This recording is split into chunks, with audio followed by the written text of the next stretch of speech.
There we go. Spring of Jomir.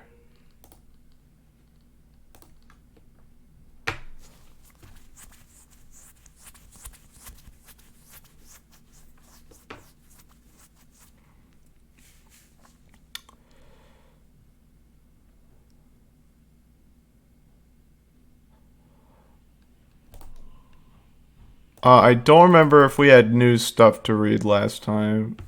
Okay, we must have read it.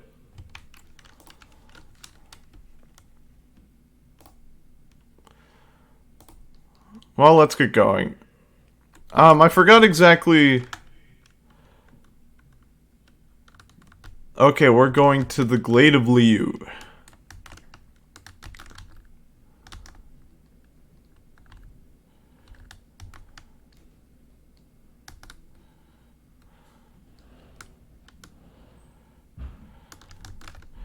The hidden glade of Liu is nigh impossible to find on foot, though there it lies below us, protected even now by the enchantment of Liu's glory in the 100 Mines. I understand the river name for him is rather famous here in Commonwealth. The mouth of the river Sklorian opens wide not very far from here.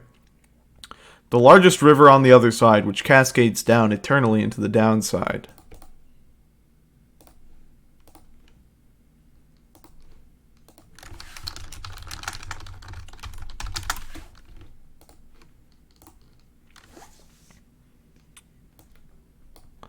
It was there that limbless Arazek was defeated, turning the regions lush and livable, at least for certain denizens. Although, of course, not everyone believes this. The Root Titan, vanquished by the scribe Liu Sklorian. Arazek yet lives, a husk, a single foul seed, still rotting where once something mighty stood. Your adversaries, the Pyre Hearts, must be working to find their way even now. Good fortune you're right against them, reader. Alright, Needlefield, a small clearing east of the Glade of Liu. A hush clearing south of the Glade of Liu. Let's go this way because it seems clear. Your wagon touches down in Black Basin, where you first met Volfred and Pamitha as well. You briefly wonder what might have happened had your paths not crossed as you consider what to do with the remains of the afternoon.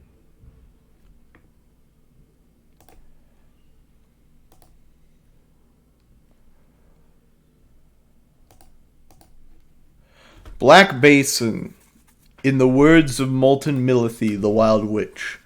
The continent we called Black Basin shall one day tear itself apart, arriving upon blackened molten crags, tolerable only by the harp Triesta.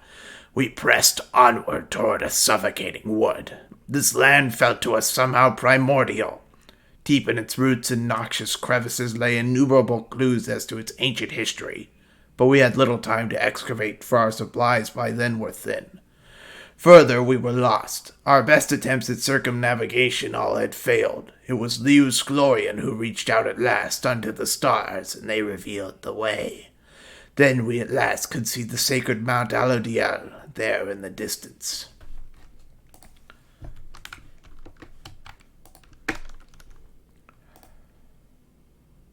You bring me brief reprieve from solitude. What seek you in exchange? You know, my lovely reader, I must admit that I did not expect your little followers to be quite so receptive to instruction as thus far they have proved. I know not whether they owe it all to you, or have somewhat more to them than I was first inclined to think. In any case, however, I am pleased that they are not entirely disgraceful. I like to keep my expectations well in check, seeing as I have been thus expelled until the end of time. So it is pleasant when those expectations are exceeded every now and then. Although I cannot quite recall when last that was. But the best part of all of this are these brief times in which you visit me in my domain. I know you cannot for long. This damned crystal in which I am enthralled shall see to that. Though as you have perhaps surmised, whenever it decides that one of your little friends is worthwhile enough, why, I can offer them a trial, and likewise I can offer you a chat. Sometimes I think, as you achieve those trials of mine, perhaps it does something to trim the length of my eternal banishment. Eternity being what it is, however, perhaps not. Still, if the trophies of those blasted scribes are worth something to you, then all you need is but to brave my trials, and they can be yours. And perhaps there's good in it for me as well. Then something changes in her, and she changes the subject. I've likely said too much. I am not to influence you in your use of the Beyonder Crystal. It is not there to be tampered with by anyone, including me. Forget what I said.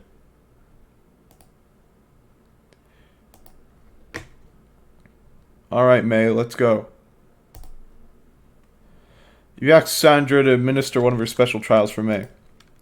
I must admit I do sense something from that one. I once had a wild heart myself, quite like her own. We shall see if there is more to her than that. Let us bring her forth.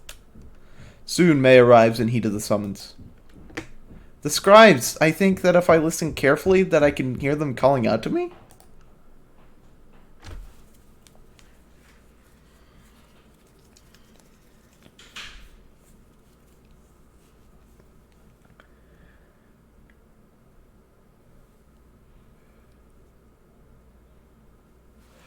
The apparition Sandra appears and unfastens her mask. Listen well, girl. The place where you reside at present has but a single rule, which is you answer to me here. Wow, okay, I will. Such naive enthusiasm. Now be silent. It is plain to me that you have much to learn as yet about the rites, but you have learned something, and I would see you prove it, without the benefit of everyone, save your reader. Okay, are you out there to help me with this, miss?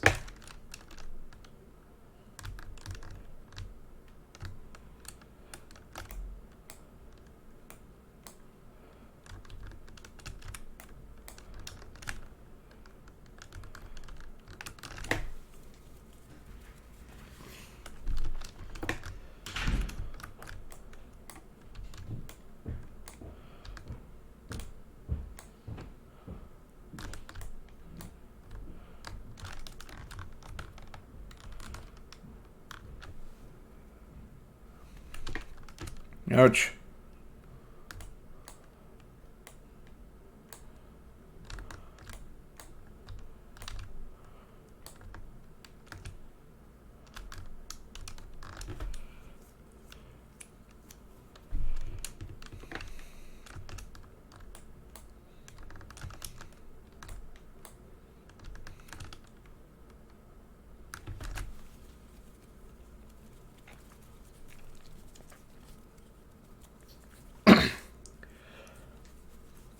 Noxalis. Oh wait, I forgot to ping everyone.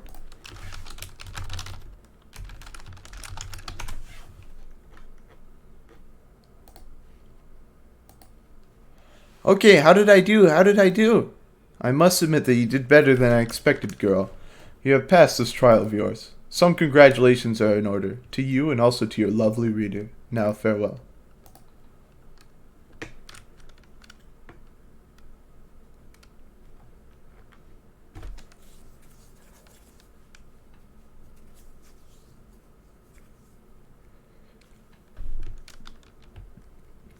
Did I imagine all that, miss? Because I hope I didn't?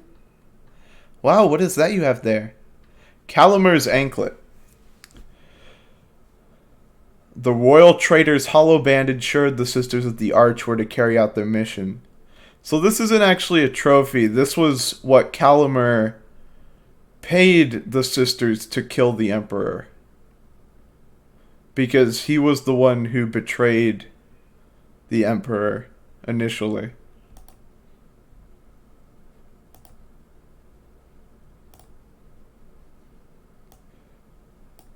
Let's give you that. And, what else do we have here? Gilman doesn't have his. I'll give that to him. Actually, Gilman, we're going to use you soon, so let's do that. And then give you that. And then do there.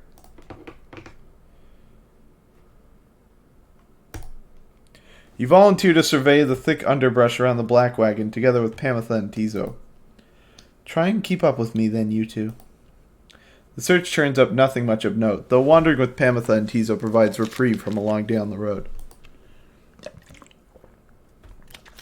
Together you return to the wagon in somewhat better spirits. You should have time remaining. Vocations, whatever.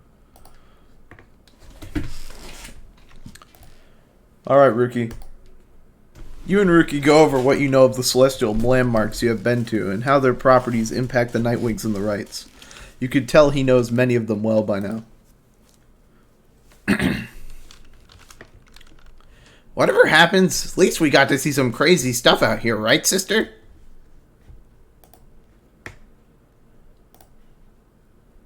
Hey, May.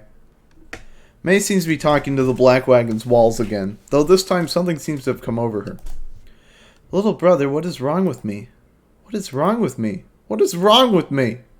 You're unsure whether to check in with her or leave her be. Though May is clearly capable of surviving on her own, you do worry for her. In this case, make an attempt to reach out to her. Oh, hi, miss. I don't think I saw you there just now, and so my little brother here and we were just talking for a little while. Well, I was the one doing the talking. While my little brother, he is just a wagon wall, so he cannot respond. He can't respond, but he can listen, and he listens really well. Now I'd like to get back to my conversation here with him, if you don't mind, and you're welcome to stay, though, if you like. It seems May is doing alright after all. I'll keep listening, I guess. You decide to take May up on her invitation and keep listening to her conversation with the wagon wall, her little brother, as she calls it. Anyway, what was I saying? Oh, I remember. It's that they always said that there was something wrong with me, but they wouldn't really tell me what. They said that I was moon touched, but so what? Those deemed impaired by Commonwealth standards are very different in a negative sense. So then the scribes, they called me here. They're the ones who brought me here, not those people. They were so cruel. They were always so cruel. I didn't have a little brother at the time, no one that I recall really, although so much of it back then, I can't tell how much of it I dreamt. Most of it, I didn't want it to be true. But I remember that they threw me out. They decided they would throw me out and let the scribes take care of me, they said. The scribes, they would take care of me. It was so very quiet here, and I was all alone again, although I think I liked it more, being alone down here, than being alone back there. Everybody's alone down here, and so it makes me feel less alone somehow. Back there, why, I would sometimes see families, brothers, sisters, mothers, fathers, but here, there was hardly anyone at all. But I knew that I was closer to the scribes. I knew that they were in the sky above, and I did search for them up there, you know? And then one night I found them. I saw the stars, and they were falling to the ground, and I thought, why is it the scribes themselves are crying? Are they sad, and maybe are they sad for me? Well, that was when I first saw you, little brother. With your help, I would get closer to the scribes. That way, maybe they could answer all my questions, don't you think? But I'm so very glad I found you and the others. I'm finally not alone. I'm finally not alone, and more importantly, I think sometimes I even feel that way, that I'm not alone. Maybe as we get closer, maybe I will get to feel that way more often, being here or being anywhere with you and all my friends. She falls silent. Though you were concerned for her at first, you sense now that she is at peace. She wanders off, faintly smiling. You sense you have a better understanding of her now.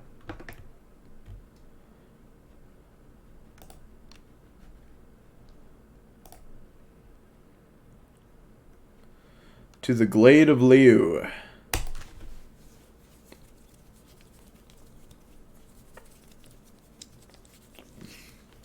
En route to the Glade of Liu, the wagon comes to a sudden halt. That does it. I am leaving. The cause of Jodariel's outburst soon becomes apparent. Well, reader darling, at least some of us know how to take a joke, wouldn't you say? Look, she was reminiscing once again about her soldier days, and I just happened to point out, I may have suggested that the fire destruction of the Spiral Sanctum happened on her former unit's watch. I mean, didn't it? Not that she would have made much of a difference had she been there herself. She ought to thank the saints that she was spared by her exile here. I thought she held no love for your Commonwealth. I shall never understand what it is your people ever saw in that dreadful place, but I guess I hit a sore spot. I should probably apologize. She swoops off. There is no sign of either one of them.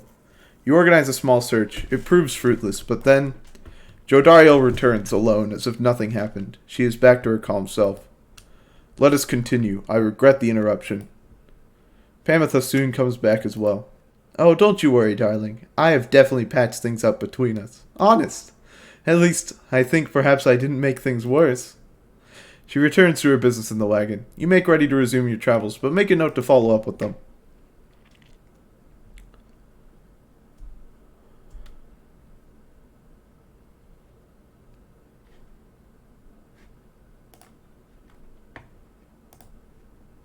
You find Pamitha in the midst of a heated conversation. All I'm saying is, we're not only limiting our chances individually, but all your friends' chances as well. Jodariel seems to be considering whatever it is that Pamitha proposed. Reader, the Harpier is suggesting that perhaps it would be best if I were to form an alliance with the ones whom I fought for the better part of my life. Just with me, Jodariel. I cannot vouch for anybody else. How utterly absurd. If we were in the Commonwealth, I would not have stayed my hand against her, that I can say for certain. However, as Hedwin would say, what happened back there, perhaps none of that matters anymore, and what matters more is what we do from here. That is to say, I am willing to give it a shot. You mean you would be willing to conduct the rites with me? Yes.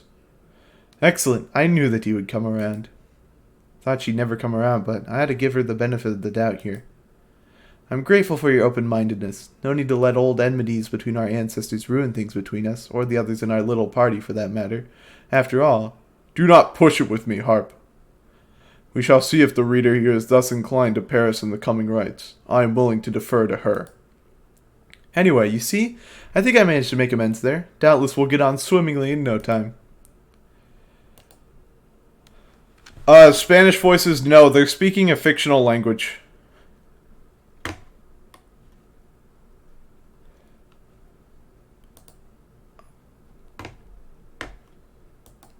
They actually wrote an entire fictional language for this game. The Freedom Pact. We rid the land of an impending doom, but faced another of its kind, for we knew that we were trapped. Yet for each danger which we faced, for every failed ambush by the Arch, we met with gentle souls and kindred spirits on the downside, who deserved more than to fade from memory within this land. It was then that the stars themselves showed us the way, delineating a great voyage across the sea. Near broken we became, but then at last a moonlit vision, that of the rites, the rites! Thus shall they say of us, the 8 scribes gave their freedom so that we may yet have ours.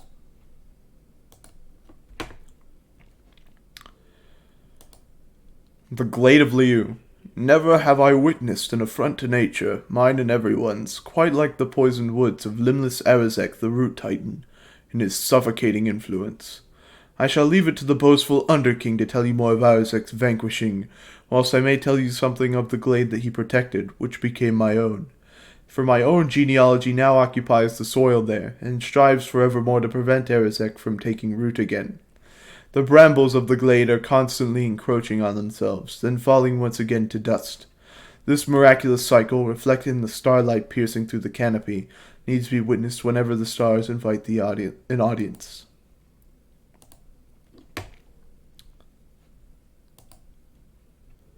Alright. Hey guys, look, I got something here, I think, which maybe you would like. Yeah, they taste pretty good, I guess, and besides, they can just give you the little lift you need, know what I mean? You get thirsty for them, don't even worry, I can get more soon. Alfredo sauce is good. You don't have anything I really want. Right now. Yeah.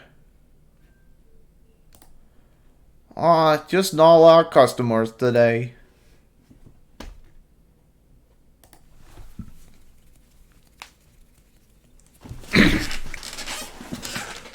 Everything is set for the rite to commence, and all is quiet amid the thick underbrush at the Glade of Liu. All there is left to do is wait for nightfall to see it. You observe Sir Gilman sliding back and forth, back and forth. He sensed something is weighing on his mind. This night is not a night at all. This night betrayed his former commander, abandoned his brethren of the Sea Dominion. But what is knighthood even? What is knighthood if it means having to follow such a craven as that Sir Deluge? Cease this nonsense, Gilman. Focus on the right. Focus on the right. Focus on the right. He notices you finally. Oh, Master Reader! This knight did not see you there just now. Such was his preoccupation with the task at hand. Know that this knight stands prepared. He has no misgivings whatsoever when it comes to battling his ex-triumvirate. Please consider letting this knight participate, for he has honor to restore. Then a glimmering within the sky draws your and his attention.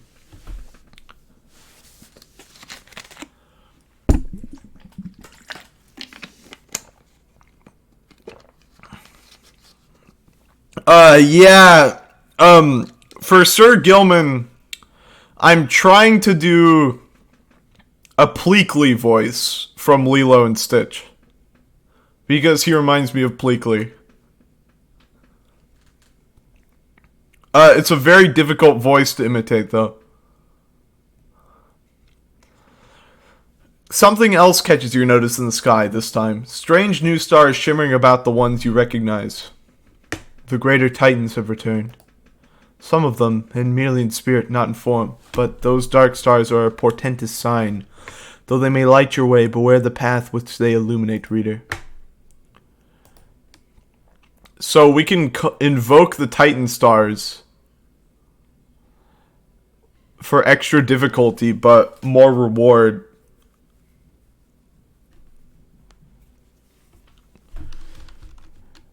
And you can put all of them on at once if you want.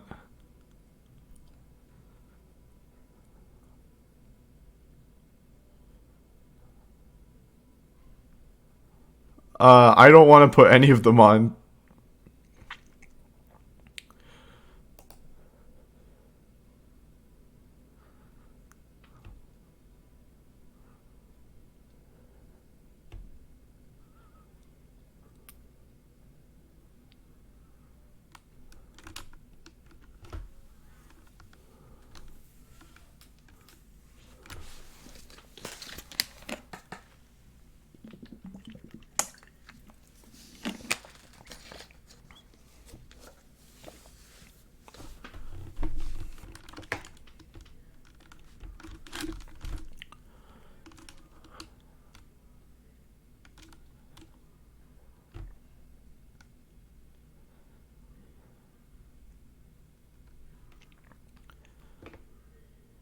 Alright. Gilman, still not abandoning your new friends like all your other duties or responsibilities? Sir Deluge wrestles with his mask for a time. This night is most surprised that you have the courage even to show yourself. You speak of courage, Sir Deluge? But this knight has little else to say to the likes of you. That figures, Gilman. You are no knight at all. You are a teensy minnow swimming in a sea of minnows many, many times your size, and with much more honor, too. Then something comes over Sir Gilman. But just as soon as it fades, Sir Gilman slinks away. Disgraceful, you Nightwings. You are stupid to have taken that one in. And you are no good at the rites. And another thing, we do not fear you.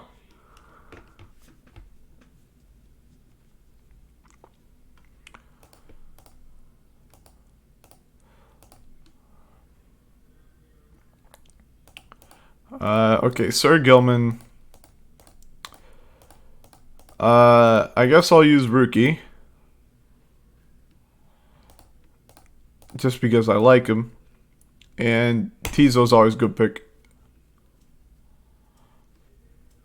Tizo's prepared to defend the honor of Sir Gilman against this ex-triumvirate. Come then, Nightwings. Show this knight how you defend the honor of that miserable minnow whom you harbor. On guard!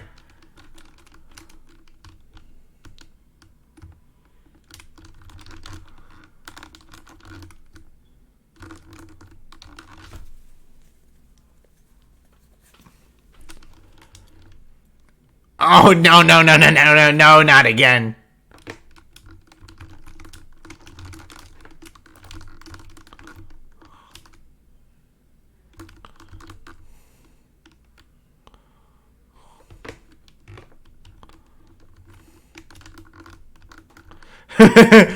Oh, no, you can't joke about that.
Curse you, Gilman! You were a fool to abandon us, and now you only twist the dagger in our backs. You still do not seem to understand, Sir Deluge. This knight is no longer beholden to the likes of you. This knight is bound only by the path toward enlightenment. Your words ring false. You are unfit to lead. Shut up. You know exactly what you are, Gilman. You called this knight a craven, yet your courage is a mere facade. And everybody knows, this knight shall see to it. Sir Gilman does not respond, although he sensed the words of Sir Deluge got to him.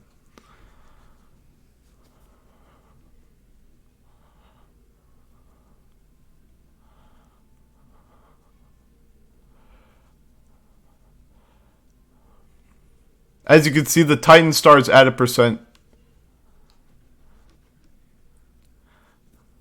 So grateful is this knight for such a glorious occasion that he is giving strong consideration to performing here and now the forbidden dance of the Sea Dominion.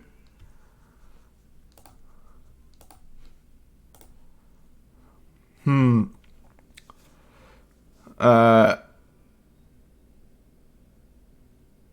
think I want this. That's good.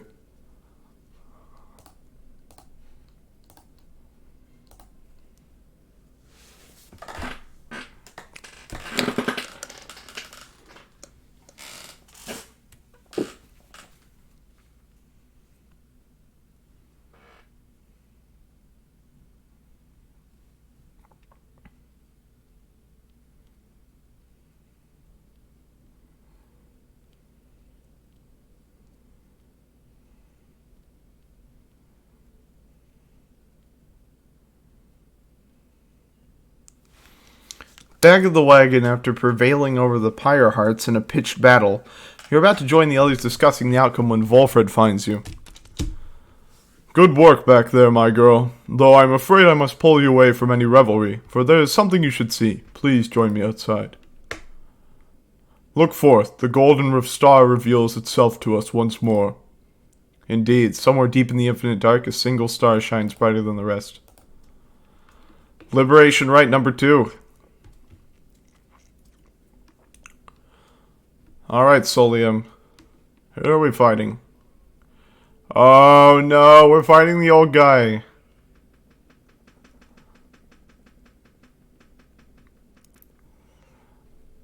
The Rites are calling you again to the fall of Solium, where one among you may go free, should you prevail.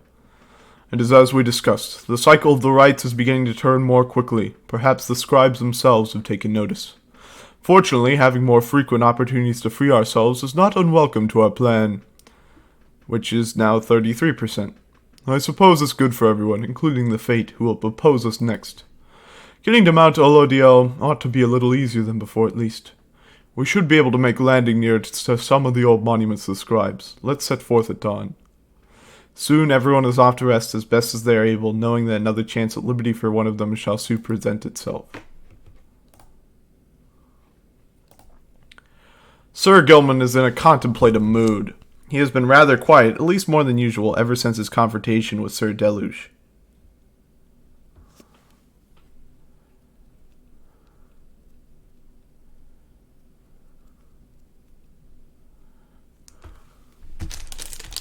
He notices you there and slides forth in a solemn manner. This knight, he knows what he shall do now when all of this is over, Master Reader. We Worm Knights, we all are born and raised to prove ourselves superior to all the other billions of our kind, to lead our lives, however short, with glory. From the moment we shove past our wormling brethren in their egg sacs, to the very end we are conditioned to excel, to prevail at all costs. This relentless pursuit of glory, of fame, of self-worth, it leads most of this knight's kind only to an early doom. Oh, I got a new item in my inventory. Oh, it's a trading card of Milithy. Or in the case of Sir Deluge, it leads to a life of falsehood. A life of low deceit, abusing one's fellow worm knights, shirking one's responsibility, living in constant fear. This knight cannot abide by his former commander, yet pities him.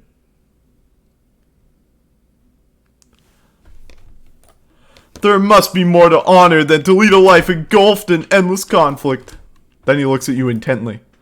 This knight shall ever seek that honor out when all of this is ended, Master Reader. Thus he vows to you, and he is ever grateful that your guidance led him to this new awakening. But until such time, this knight is duty-bound to the Nightwings. This, the fulfillment of our plan and our pursuit of freedom, is to be his final quest. For what awaits him afterward is no mere quest. The honor that this knight has sought, it cannot fully be achieved through knighthood, can it? It requires something more. I trust you understand. He slithers off, head held high, though not merely in pride. Something has changed in him. He's gained +2 presence permanently.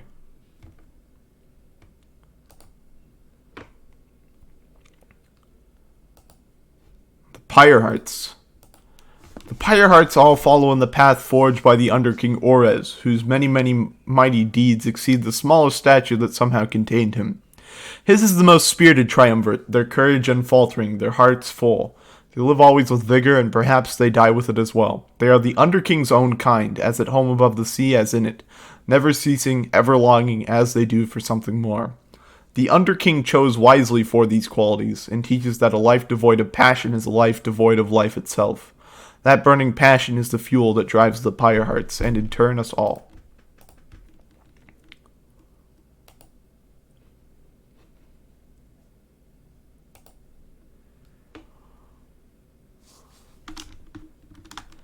Alright. Let's go to Mount LODL for our second liberation rite.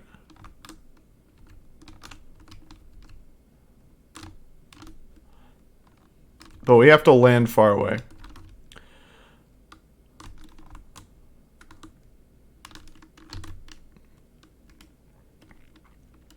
You make landing on the sacred Mount LODL, upon whose summit is the next liberation rite soon shall take place.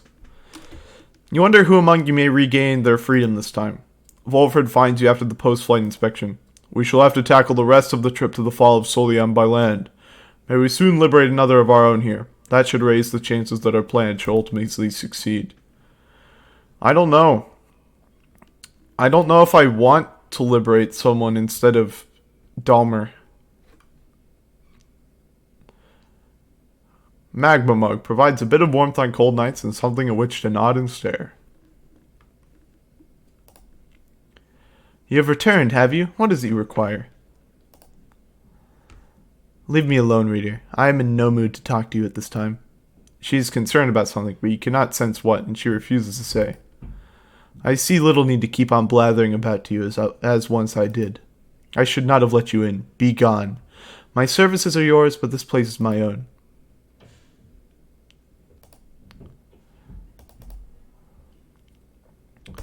Alright, Gilman.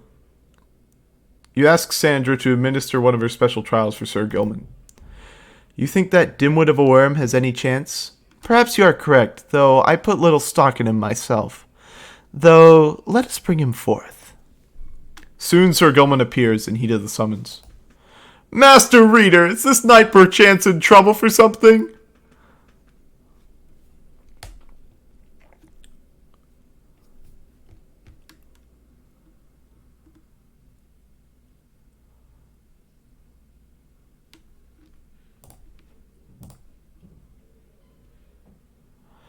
The apparition Sandra appears and unfastens her mask. Listen well, Worm, you answer to me here. As you will, your highness. Your highness, I like the sound of that, though flattery shall get you nowhere here. Demonstrate your competence to me then, Worm. You shall have to do it mostly on your own, though under the guidance of your lovely reader. I trust you are prepared. Of course, your highness, this knight accepts this challenge.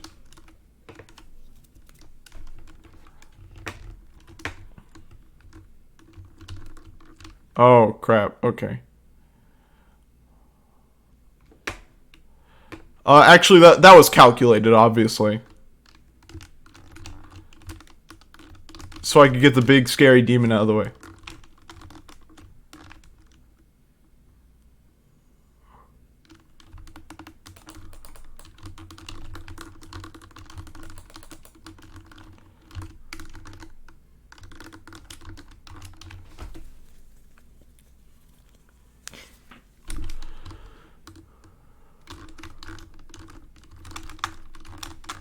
Ouch.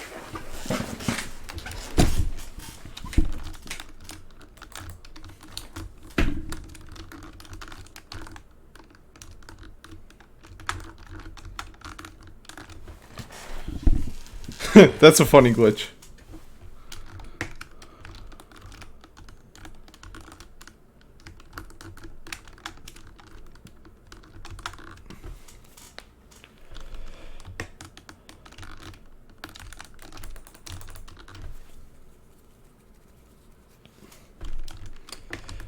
That's not good.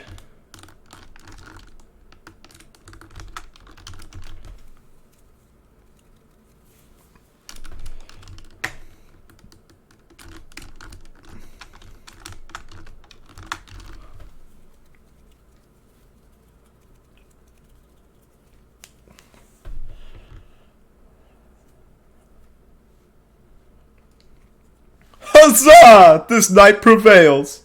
I have no choice but to concur with that assessment, Worm. Your performance was sufficient, and you passed my test. Thus, congratulations are in order, to you and to your lovely reader. Now farewell.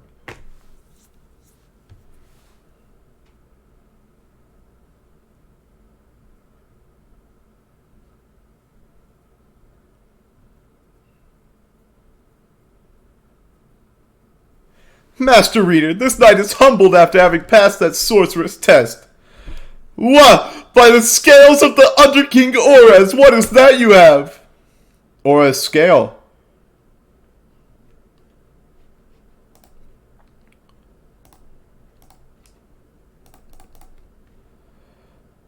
The Under King laughed aside deep wounds and fought and fought and fought.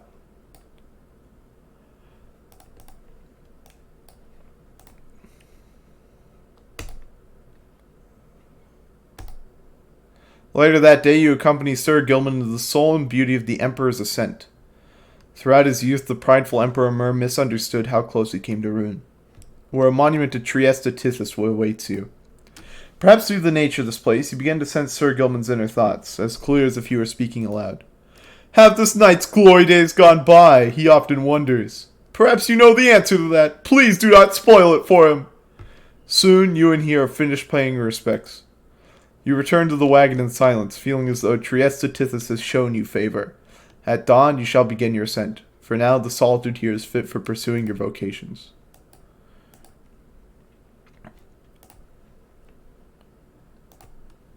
Sir Gilman is fuming in anger over something, so much so that you are hesitant to approach him. But you approach him anyway. Exile is too light a sentence for this knight! He notices you, and then seizes up. He begins acting rather nonchalant.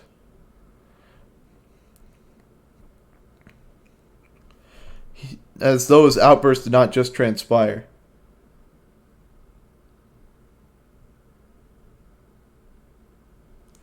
Oh, greetings to you, noble Master Reader. What brings you to this knight this afternoon? Are you alright? You maintain a gentle tone with him and ask whether there's something you might wish to discuss. Sir Gilman perhaps could benefit from talking through his woes. He stands there for a time, silent and dejected, but then... Master Reader, this knight cannot escape the horrors of his past. It seems that you would hear them. Then you have this knight's apologies ahead of time for burdening you further with his troubles. Having said that, here then are the troubles you requested. You are, of course, familiar with the siege of the Spiral Sanctum. For this night, the memory of it is like a wound which will not close. This knight stood there on the front lines whilst the high-wing remnants descended upon us. So furious was their assault that our chain of command was ruptured instantly. We of the Sea Dominion, we require orders to perform our duty. Without such orders, why, we surely made a very easy target there that eve. One by one, then two by two, they picked us off, becoming bolder, some of them, shrieking with laughter all the while. This night he saw his comrades cast aside like sea flies. How this knight survived, he does not know for certain, even now. Perhaps it was that he attempted to pursue and to detain his own knight commander, whom you met when you first met this knight. That cursed Sir Deluge! If not for his craven cowardice, the Spiral Sanctum it might have held at least a while longer. But instead we were routed, rendered spineless both in form and deed. Sir Deluge was first to turn and flee, as our chain of command crumbled. And as for this knight, he failed to catch his knight commander. He must have looked a coward too. Thus came the time for penance, and this knight, why, he insisted on the only course of action reasonable. He insisted on his sentence to the downside. And as you can plainly see, his wish was then fulfilled. How absurd that he should re-encounter his old knight commander here soon after. Thus did this knight become obliged once more to Sir Deluge. We took to the waters in the Sea of Solace, where soon we met the Pyre Hearts, a triumvirate exclusive to our kind. It was plain to see that they lacked wherewithal, and Sir Deluge they thought he could provide it, the leadership they sought, and his was too much of a coward to decline. As for this knight, being of the sea dominion, he had little choice but to comply, or so at first he thought. When he encountered you in the Nightwing, something awakened within him. With so little honor left to lose and so much left to gain, it became eminently clear that this knight stood a better chance within your ranks than those of Sir Deluge. And there is little left to say. This knight cannot escape his past, and yet he chooses to believe that you spared that day not merely by coincidence. Perhaps Under King Orez yet has plans in store in which this knight may play a part. This night he clings, however vainly, to that hope. He slithers away, his head bowed low. It seems best to leave him be for now. You sense he feels relieved at having shared all this.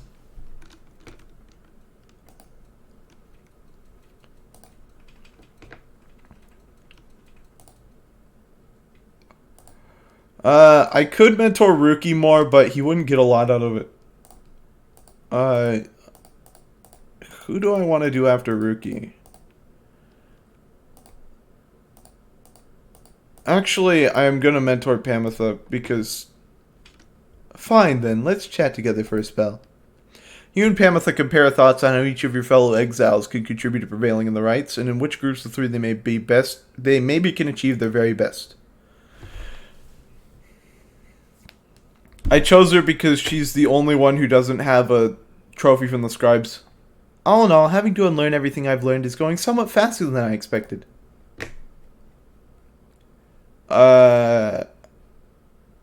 Okay, yeah. I already know where this is going. It's fortunate we have someone like you to keep us all from getting at each other's throats.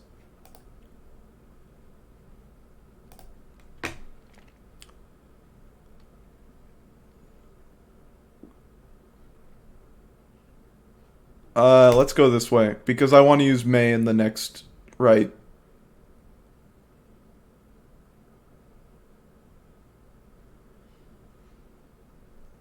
On the way to the summit, you pass a monument to Leos Glorian, and May happens to take notice. Blessed am I to have this audience with you, O Leos Glorian. Your resplendent glory has made this moment possible and given me so many friends who are so dear to me. Thank you. Whatever happens, thank you.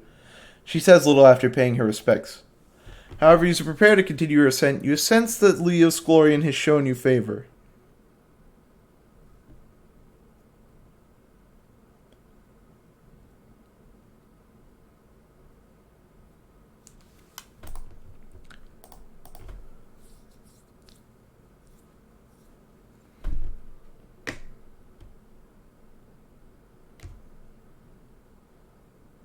You and your companions gather once more at the Scribe's Gate, where a single narrow trail leads upward and toward the summit, past an archway carved of stone. Come this way, please. The minstrel leads you toward the archway, where his counterpart awaits. The exiles of the Nightwings have returned. They have greetings, Celeste. She all but ignores him and motions to the rest of you. Now then, each of you in turn, please state your name and what it is that you seek whilst crossing Scribe's Gate. Please just do as she says. Everyone steps forth, one after another, much like before. Jordario passes through the gate. Pamitha passes through the gate. Rookie passes through the gate. Tizo passes through the gate. Sir Gilman passes through the gate. May passes through the gate. Volfred passes through the gate. No one is left to go but you. You step forth and declare yourself as you did before. The guardian of Scribe's Gate regards you with a still expression. Then she addresses all of you in her formal manner. The 8 scribes bid the Nightwings welcome. Go forth with glory. Lone Minstrel glances up at the gate guardian. You have our gratitude, Celeste. But she pays him no heed. Celeste 2018 video game.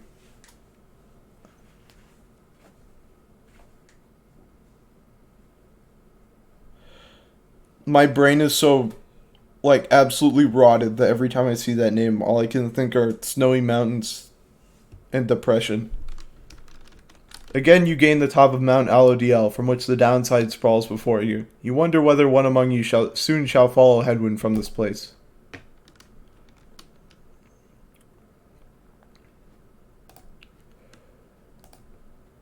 Alright. The Fall of Solium. From the top of Mount Alodiel, the downside may be seen in its entirety, or at least felt, since so much of the land is shrouded, but that is hardly all. Through a wondrous miracle, there lies upon this highest mountain an inverted fall, whose waters crash not toward the sea, but rush toward the heavens. We speculate these are the very waters which delivered us, but now bend backwards, seeking their return, as do we all. In this phenomenon can freedom be achieved, but only for the chosen when the time is right. This is a path to freedom we cannot traverse, but shall leave open for you, so that you may strive for it.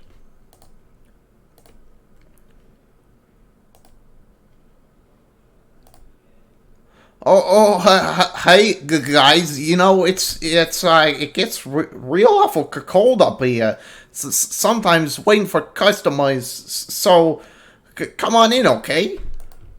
And good luck in that big battle thing you got. That's where you're going, isn't it? I heard it's gonna be exciting from my friends.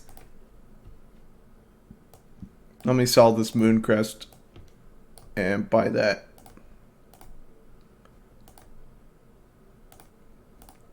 Who do I want to upgrade? Could upgrade Rookie more. But Tizo is just funny, like how broken his gets. Must be our lucky day, well, I don't know what, Dad.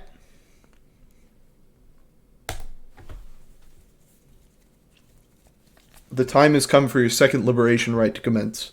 You observe the lone minstrel and Volfred speaking hushed tones, but cannot sense the topic or the tone. Then Volfred looks up at you. I trust that you are feeling as prepared as possible, my girl. Each rite is consequential to our journey in its own respect, though these liberation rites have a more immediate effect. It's somewhat crass, however. I have gone and estimated how much each of our companions may contribute to the outcome of our plan, should they be liberated here. Factors such as their previous occupation, innate tendency to lead, and oratory skill contributed to my assessment. It's nothing personal, for we are all in this together. Besides, we all ought to return in time if possible. Know simply that for each one of us who goes, in doing so he or she shall raise our total chances of success. Reader, madam, this night you shall confront the fate. They have already appointed Dalbert to be liberated, should they manage to prevail. We all have faith in you, my girl, and lo, even the stars agree on this account.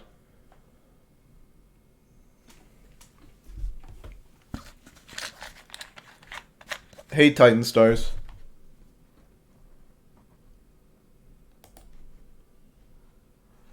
I'm planning on throwing this match so Dalbert can get out of here. Because I don't want an old man to die in the downside.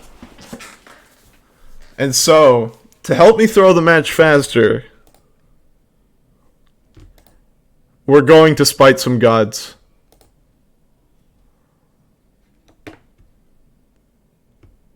How's that sound?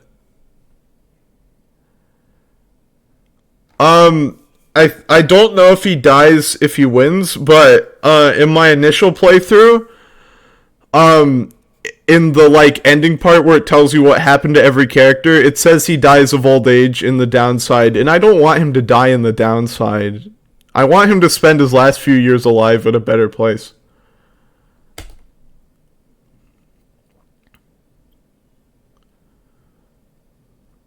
And so I'm going to blaspheme.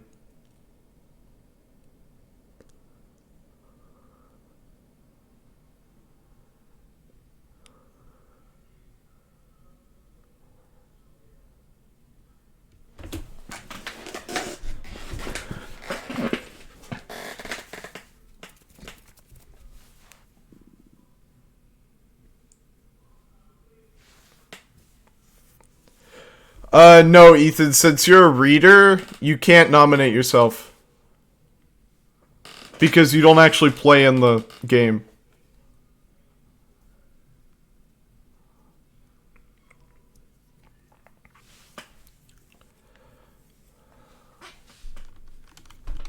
The pyres burn, and each of the triumvirates is present and prepared.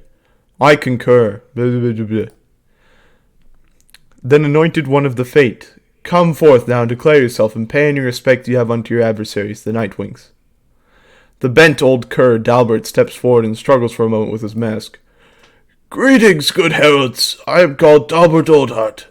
It is the greatest honor of my years to stand upon this sacred site upon which the 8 scribes first anointed these glorious proceedings. Nightwings, we are honored to be in your presence once more. Father, they are our adversaries, not our hosts. We need not be so gentle with them. They shall do their utmost to keep you from your freedom. Dalbert, your son speaks out of turn. Control him. My sincerest apologies for his unnecessary outburst. Armor, please, we have worked toward this opportunity. We must make the most of it.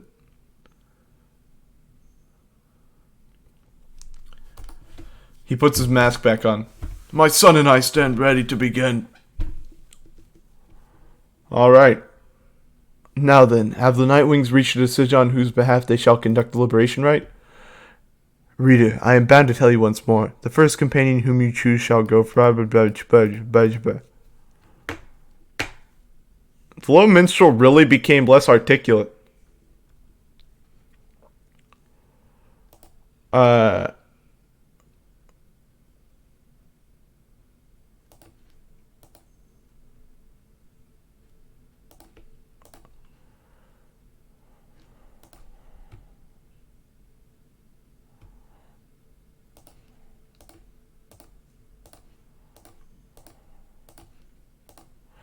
Alright, let's anoint... I think Gilman would agree with what I'm doing here. Has this knight at last regained his honor? Let us now find out. May, you're coming along.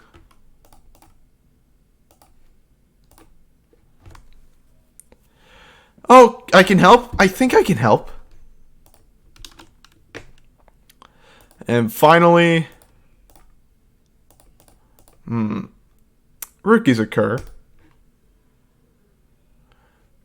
Don't have to ask me twice, not after everything Gills and I have been through. We give thanks to have this opportunity to face you, O Nightwings. Now let us strive to our fullest capability, with honor and with grace. Save your strength for the right, Father, and for the voyage home. Let this be our final battle against them.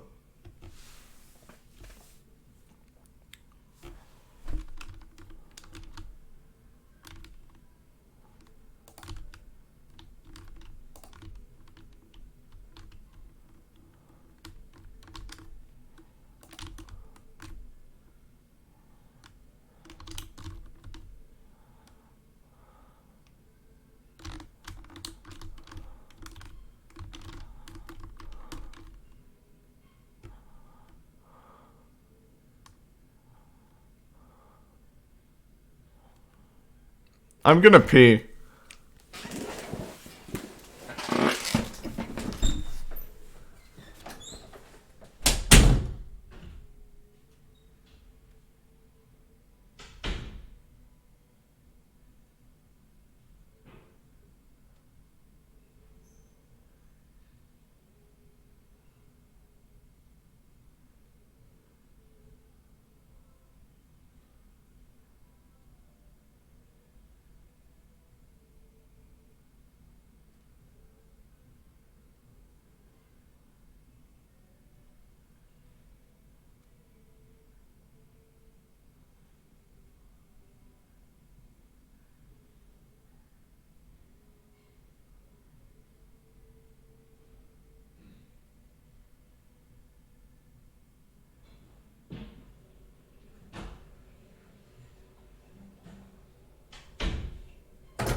Alright, I assume I didn't miss anything.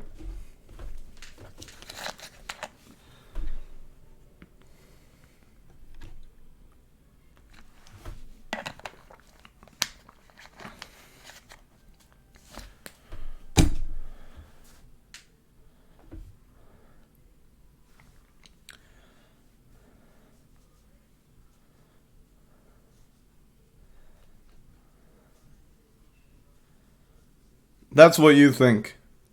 I'm playing 5D chess here.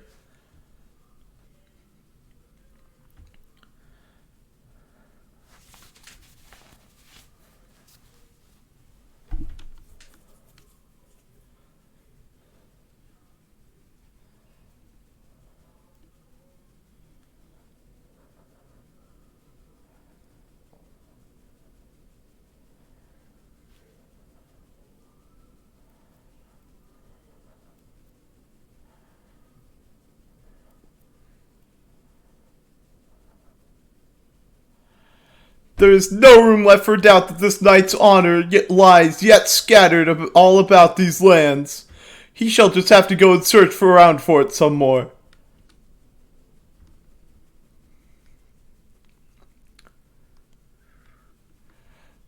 So it is then that the scribes have smiled on us at last.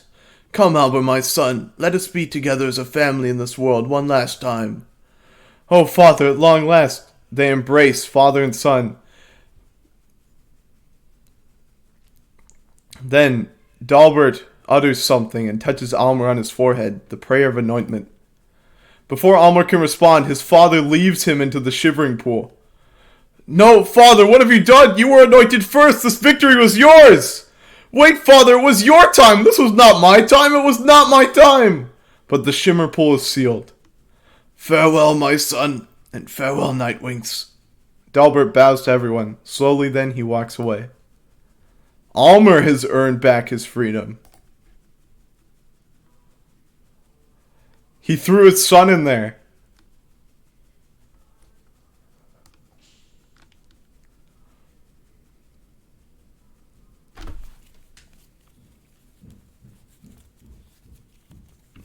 You and the Nightwings may have experienced your first defeat, but this is not the end.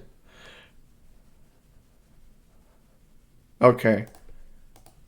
Yeah, this is just explaining how when you lose, you still continue the story.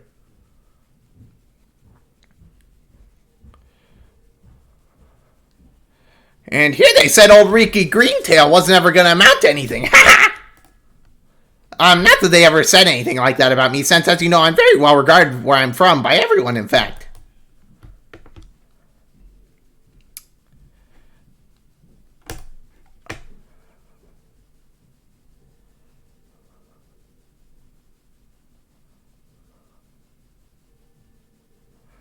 Oh, I actually have to win for the Titan Stars have an effect, okay. I knew you could do it, Almer. I just knew you could do it. I think I always knew, except this is not what anybody wanted. Except the scribes, they must have wanted it this way. They must have wanted it this way, because if not, why else would it have happened? Why else? Why else? Why else?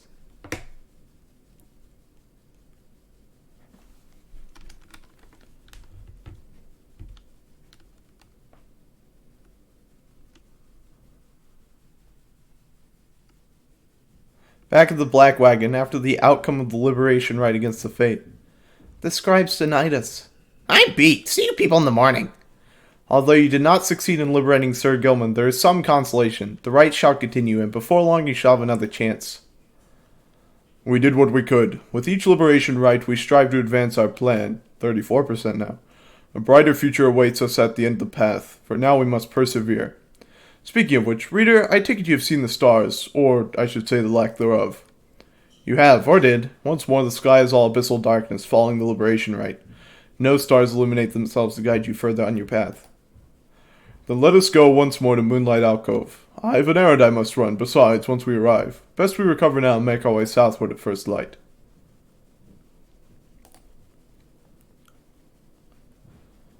Hey, Sir Gilman. You find Sir Gilman searching intently for something or other. His eye is shut tight, his brow furrowed in deep concentration. He acknowledges your presence in the most minimal way possible, and continues scanning the environment. You shall have to forgive this knight's impertinence to you, Master Reader, for he is on the hunt at this time. Using his acute sense of hearing, which is much more acute whilst underwater, but shall have to suffice in this case, he shall track down a most elusive character. A character who has eluded this knight time and time again, and from whom this knight seeks to learn still superior evasive strategies, applicable when next he may conduct the rites. Hold! Is that...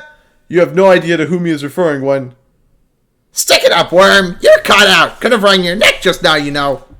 Ah, this knight has failed once again!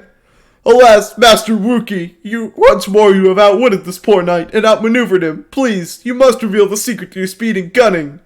Take it easy, chum. You're not half bad yourself. Besides, I was getting pretty sick of running circles around all these slowpokes before you showed up while we were out at sea. Do you truly mean that, Master Rookie? But no, it cannot be, for this knight has nary seen anyone as deft and fleet of foot as you. Certainly, it must be advantageous to possess 4 feet, while this knight has but 1, if so it may be called. And yet, we all are born with necessary means, and we all must make do. Look, chum, you gotta stop being so hard on yourself already. You ever thought maybe you ought to give yourself a break once in a while? Never! This knight deserves no break, not while there is honor to be gained! He is merely a worm, one of roughly 8 billion of his kind. Thus he must strive to be remarkable, and to succeed what is expected of him. Guess what, chump? You went and did that already. I thought all you Sea Dominion types were just a bunch of meatheads who didn't care for nothing but a fight. But you've been downright decent. You made me break a sweat a couple of times out there. I thought maybe we got somebody quicker on his foot than me. Point I'm trying to make is, it's been good having you with us. I always say, it's worth having someone quick around to keep you on your toes. For a moment, you wonder if Sir Gilman was about to weep. Sensing the same Rookie immediately changes the subject. Oh, come on. You want to go another round or what? There's some good hiding spots outside where I can show you how we curs get the drop on unwary passersby. In a very honorable way, of course. This knight would be most honored, Master Rookie. As the two of them head off to the further train together, you can catch nose of the Book of the Rites there in the wagon. The rites which so stress trust and reliance on one's fellow exiles. The 8 scribes likely did not envision Sir Gilman and Rookie, in particular, as conductors of their sacred tradition. Yet perhaps theirs is the sort of kinship which they had in mind. Alright. On Mercy. Mercy is the beating heart of a truly free society. Mercy even for the perpetrators of the darkest deeds. As our lead Soliamur drifted in an ocean of regret, he found there mercy, or rather it found him, and it saved his life. Mercy, freedom, they are intertwined. A society which raises a clenched fist against its own shall follow the doomed path of the Empire of Sar. Ours shall be a merciful society. May the perpetrators of the darkest deeds be sent to join us here, or they may learn as we have. Mercy shall engender union among all our different kind. We shall stand shoulder to shoulder, equals in the same society. I don't know, I don't think sending people to hell is a good response.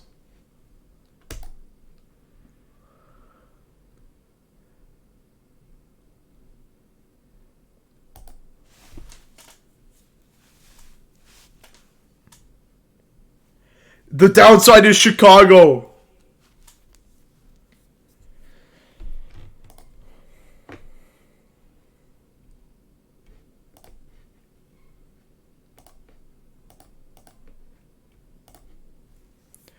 I thought I told you to be gone. She is pushing you away as she did before. Perhaps I ought to cease my services to you if you insist on disrespecting my wishes thus. Would that sound good to you, O reader? Imagine not having access to the loathsome trinkets which I grant to you. Imagine those idiots of yours having to get by without my tutelage. I can imagine it just fine myself. I was once a weapon used to kill an emperor. Attempt to kill him anyway. Now I am once again a tool being exploited, soon to be discarded. Go on, then, leave me be, go about your business, and let us pretend we do not know full well how this shall end between us.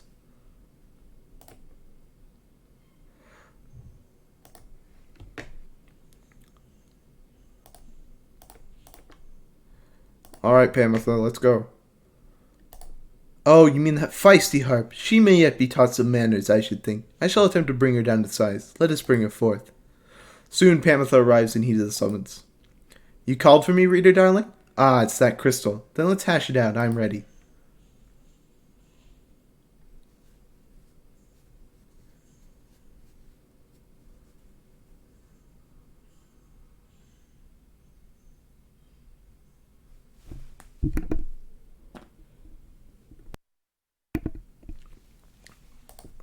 Listen well, harp. You answer to me here.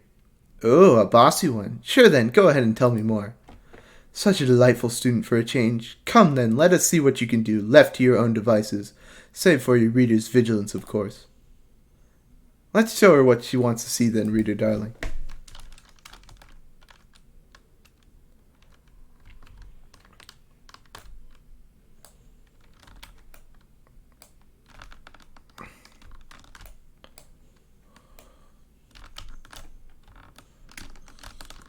Ouch. Okay.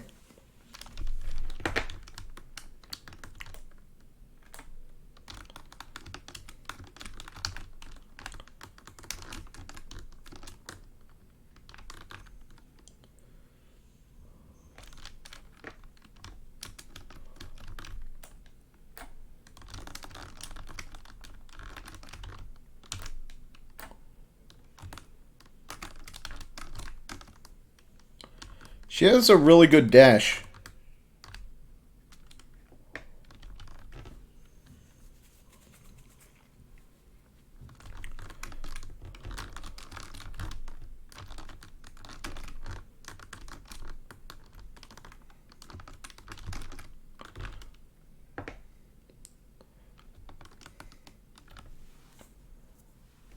Okay, I'm going to have to start banishing them.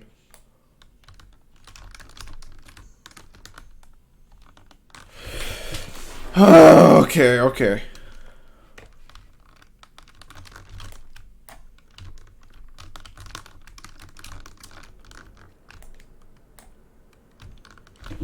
Oh my god, okay. No.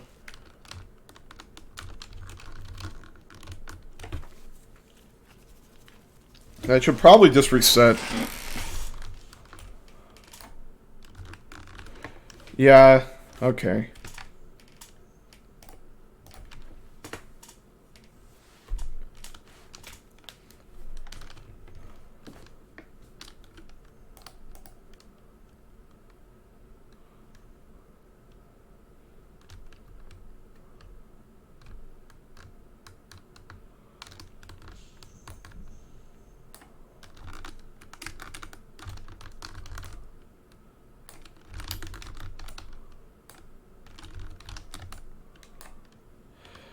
Crap.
There we go.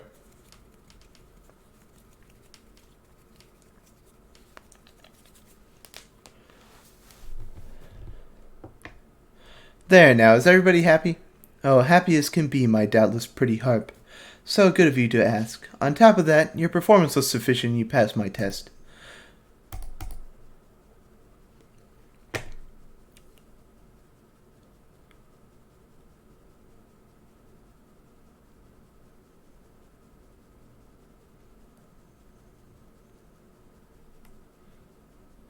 My, that Sandra sure could use a massage or something. So angry, isn't she? Say, what's that you have there, darling? Triesta's plume. She could no longer fly, and yet her tears she shed for her assailants, for they could cry no longer.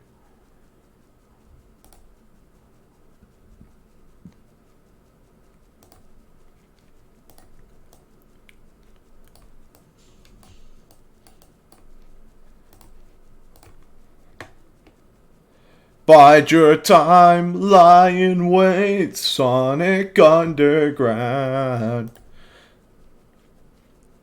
We've returned to a place of respite. Please make yourselves comfortable, such as you can. We are at the mercy of the stars, but I expect they shall shine bright again in time. As for me, I shall return by then, for there is something I must do.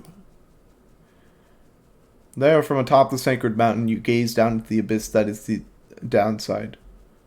You wonder when the stars shall align themselves once more. There, upon the sacred mountain, you and your companions once more await the night the stars begin to shine again. plan of which you are all a part is set in motion. The Commonwealth, a nation that stood almost for 1,000 years, is in turmoil. If your companions return here through the liberation rites, what sort of place shall they be coming back to? Many moons pass. One evening, amid a downpour with no interest whatsoever in relenting, Wolford requests everybody convene. You understand he has an announcement of some sort.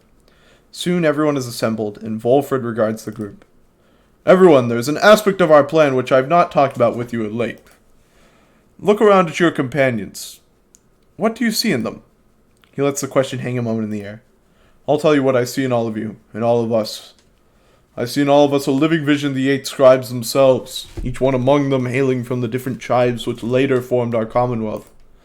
My observation does not come from pompousness, I think. Rather, I believe that scribes themselves desired, or shall I say desire, such a course. Together they created all this ceremony of which we're now a part. The exiles liberated through their rites went on to found the Commonwealth, based on their values and their teachings.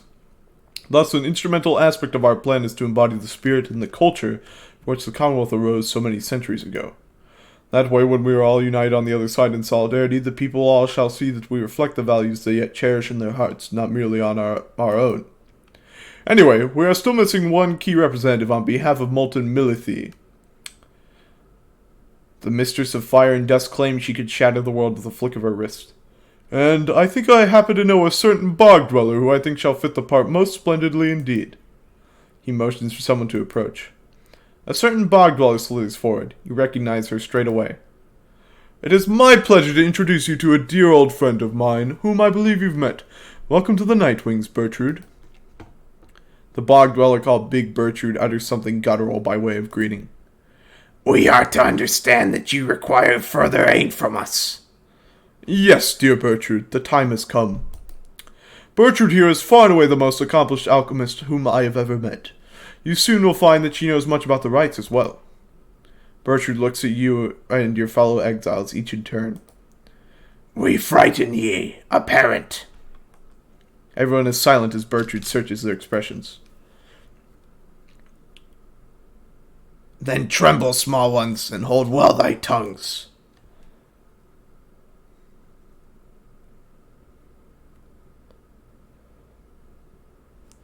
Lest we remove them. She takes her leave without another word. Please excuse Bertrude's blunt manner.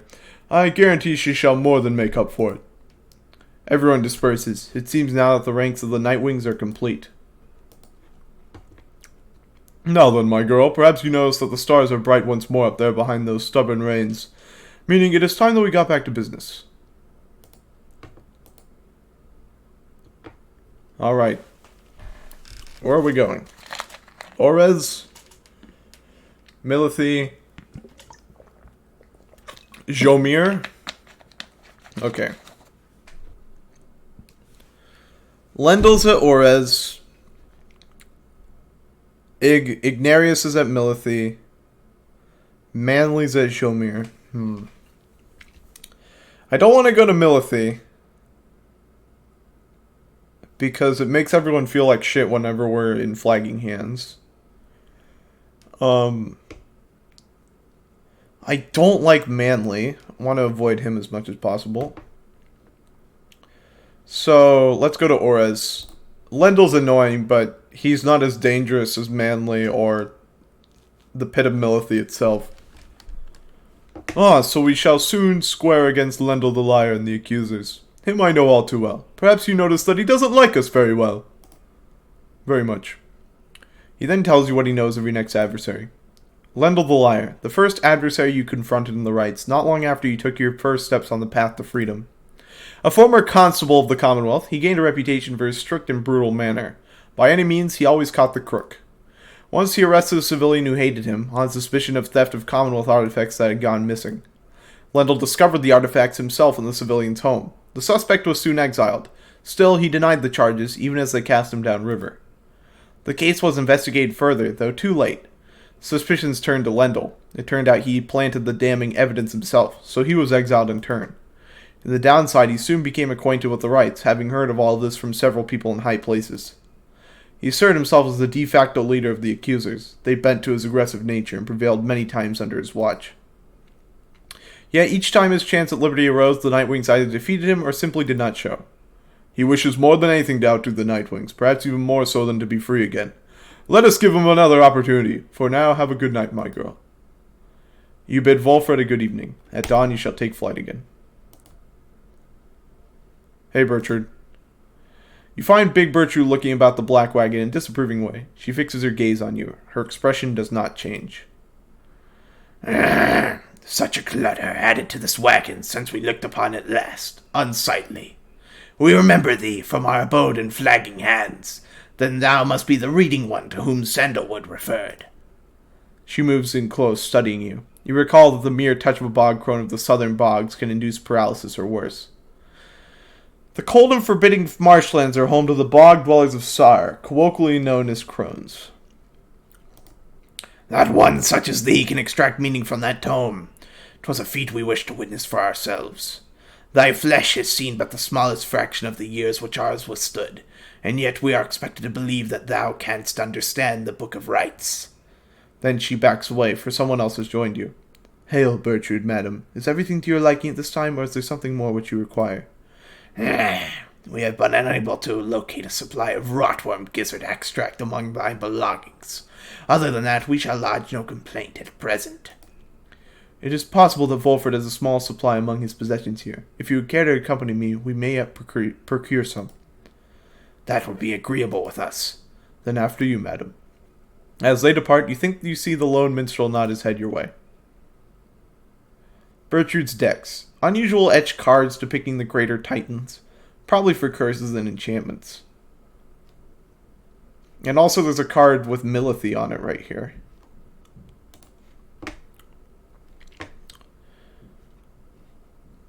Rites of Flame. With these blackened nails do I hereby inscribe the Rites of Flame. The bylaws shall be written here in full. We the Eight decree the rites a test of one's true worth in body, mind, and spirit. Now, until the stars abandon us, this shall be binding law within the downside. Those deemed worthy in the rites are to regain their freedom from the downside and return from whence they came. Exiles shall conduct the rites as one of 9 triumvirates, and look forward to the stars for guidance on their path. Exiles shall bear this book as status.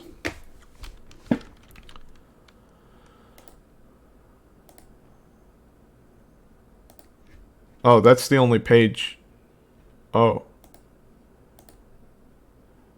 Oh, wow.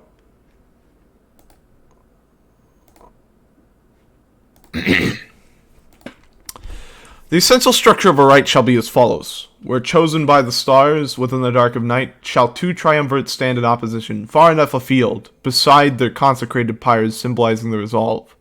In each triumvirate the 3 shall act as one, to demonstrate their trust in one another, not just in themselves. Triumvirates shall endeavor to extinguish the pyre of their adversary, whose flames are only to be staunched through a celestial orb descended from the stars. Whosoever pyre remains burning shall prevail. The triumvirates are to disperse. We, the 8, have seen the turning of the stars from now until the ending of our age. Heed their guidance and ours. The stars take many cyclic turns. The rites commence at their behest upon celestial landmarks where the downside's greater titans fell before the heavens. Bearing this, the book bestowed on your triumvirate, you, the reader, shall perceive under which stars you are to congregate. Follow where they lead, as your adversaries shall. If either of you fails to appear, then neither of you walks the path. Whether you prevail or you fail, from that point the stars shall guide you on. For each rite. The rite shall not commence unless the necessary preparations are completed as celestial mandark, ere the stars align. Exiles shall conduct the rites bearing this book, of which there are but 40 copies, each bound in astral hide. Exiles shall wear the sacred raiments, fashioned in our likeness at the summit of Mount Aladiel. Their identities are to be concealed, for they shall represent us all. Exiles shall set a metal sigil for their pyre, and consecrate the ground using the words, "The 8 scribes gave their freedom so that we may yet have ours." The heavens shall respond when all is set.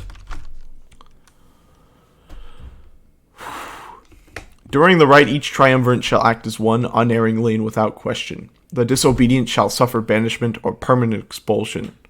Exiles shall move as of a single mind to demonstrate their faith and recognize that they, as we the 8, cannot prevail alone. Their worth shall be determined both by their actions and their peers. Triumvirates lacking experience in this may designate a reader, whose focus on this book may help the others to coordinate. However, only those who shall conduct the rites firsthand shall walk the path toward enlightenment and become eligible to regain their freedom. The Burning Pyre. At the appointed time, at the aligning of the stars, the heavens shall rain down upon the ground sufficiently prepared, and thus the two opposing pyres shall be set ablaze. Thus shall commence the rite.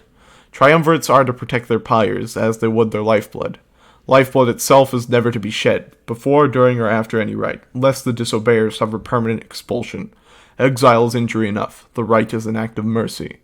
Fear not the purifying flame. Plunge into it headlong without fear, for you shall be protected by the stars themselves. Seek freedom in the flame. The Aura. Exiles bearing the raiments in this book reveal their hidden inner aura in the color of their flame. The aura is the exile's solitary weapon in the rites. Should one's adversary cross one's aura, the adversary shall be banished. Banishment is fleeting nothingness. Seek the pyre's light and thus make your return. The exile's presence shapes the aura. Exiles gain greater auras while standing side by side with their triumvirates, for we gain strength together. Exiles may cast their aura through sheer force of focus on this book.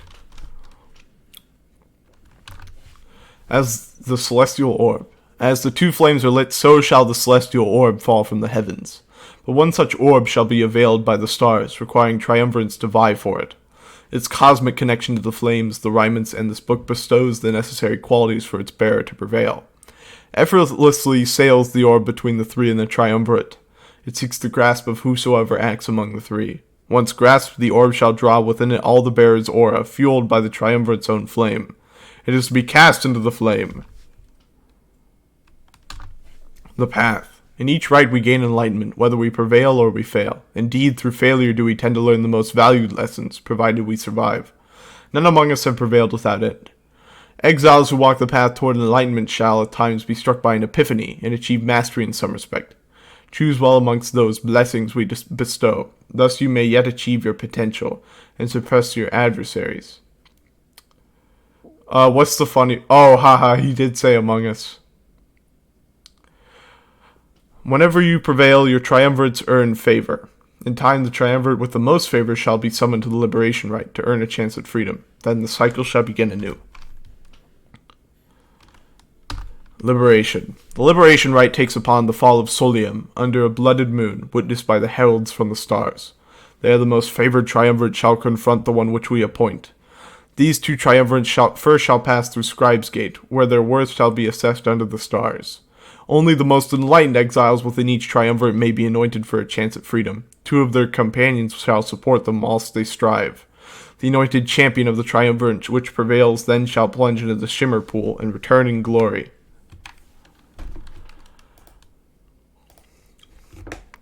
Whew.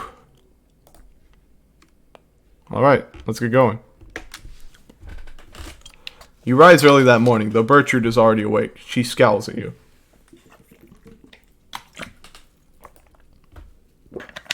Good morning, reader. Bertrude, I trust your stay has been not too uncomfortable. Nay, Sandalwood, the comforts of this place are not for us. Fly us forth from here to lower ground. Let us get on with all of this. The reader here shall do so once the group is ready. I thank you for your patience.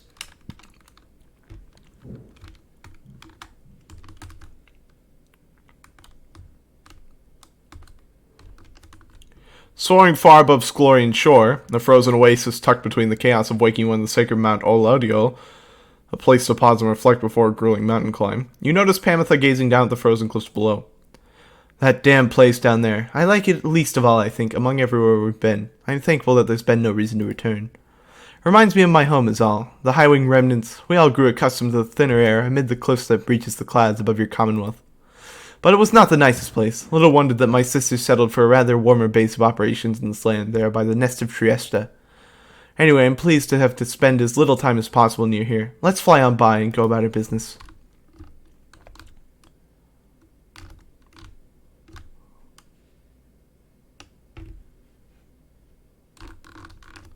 The Hulk of Auras. It has drifted here upon the sea for longer than one might expect.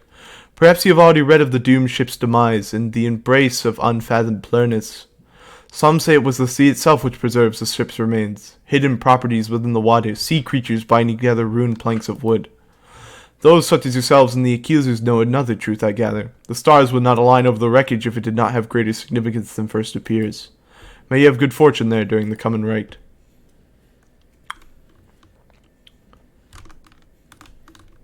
Rare fish. I think this is better. You touch down at the Sea of Solace, where you first encountered Sir Gilman and the Pyre. You soon shall carry on by sea, though for now you have some time to spare.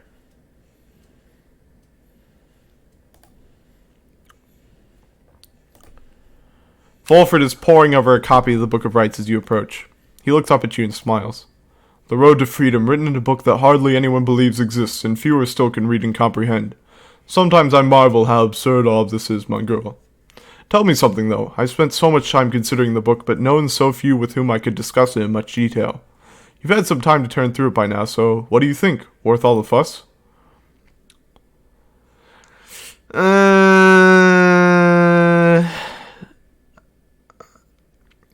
It's an archaic volume dense with lore. I don't really care that much. I read it out of necessity for my job, but, you know, it's work. He laughs rather heartily at this. Be sure to never say such things within earshot of the lone minstrel or his counterpart, my girl, though a little blasphemy offends me not. I have a different view of it myself and find its contents rather fascinating. 'Cause you're a bootlicker. A portrait of an ancient time, a record of an age thought lost. But yes, it can be dense in spots. He puts away his copy of the book with care. It is amazing that these volumes have survived for all this time, I think. Whatever they are made of has withstood the ravaging effects of time as well. And the ideas they're contained, they remain rather provocative as well. To think that the Commonwealth disavows of the existence of this book, despite official recognition of the 8 scribes. All of the reasons why are in there, written plain. How fascinating that secrets have been kept for all this time. Anyway, you'll have to excuse me for my extracurricular interest in its teachings. I used to teach a version of its history. To have access to the real thing has brought me some small pleasure. Let us be certain to preserve these volumes for whomever shall be next to use them. He turns his attention to other matters and bids you good afternoon. Sea of Solace. Beyond a shallow, sickly gulf, our voyage grew increasingly forbidding and much harder to explain. How could a sea exist here at the bottom of the world? We could not deduce whence sprang the carcasses of ancient sailing ships we found throughout the Sea of Solace, though the warnings that they signified we duly noted. It was here we first met Ores, called the Underking, who brazenly assaulted our small skiff, for we had trespassed in his waters. But then the Underking relented, for he witnessed Solium Mur in all his doom and glory. Soon he would side with us. Then with the Underking we sailed forth into a tempest beyond reasoning or measure.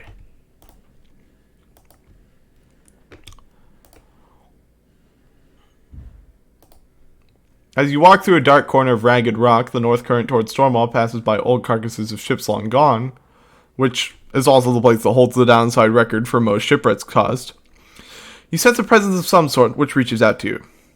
It presents to you a vision of the adversary you expect to face in the coming rite. The apparition is aware of your next adversary in the rite's Lendl. It offers to sway the coming rite against him in your favor. Okay. Yeah, I'll take what I can get. You thank the apparition for its generous offer and accept what it proposed. A moment later, the apparition folds in on itself and disappears. As you head back to the Black Wagon, you cannot help but wonder what exactly it intends to do. Lendl got debuffed.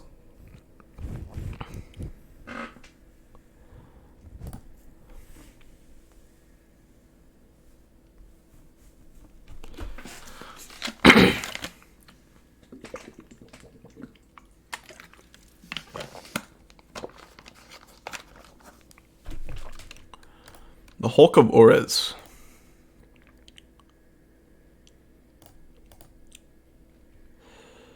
The Dazruban was first of many river ships to vanish in the downside. Although presumptions of its loss were not inaccurate, the doomed ship and her valiant crew had charted half the Sea of Solace, ere the end of their brave voyage. The sea titan Unfathomed Plurnis was not fond of their vessels sullying her sea, and split the doomed ship with a single swipe.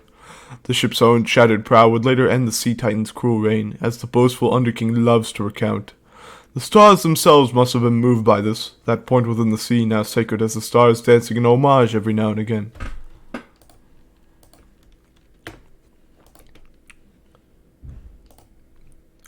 Oh, hey guys, what brings you here again? Let me guess, the finest deals in all the downside, that's what, am I right? I just need that. That costs more than I have.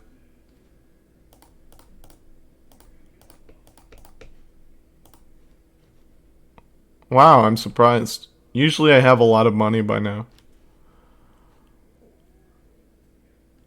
I'll sell this.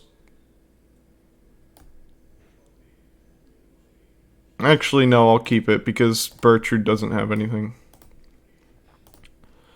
Well, see you around, guys. Though the now familiar surroundings of the Hulk of Auras made preparations faster than before, the stars are already aflame by the time you and the others are gathered. At last. Well, Pamitha, I have every faith in your ability in this. Shouldn't be a problem. Always good to stretch my wings a bit besides. You wish them all good fortune in turn. Little also said, and together you watch the celestial harmony in calm and silence, and await the accusers.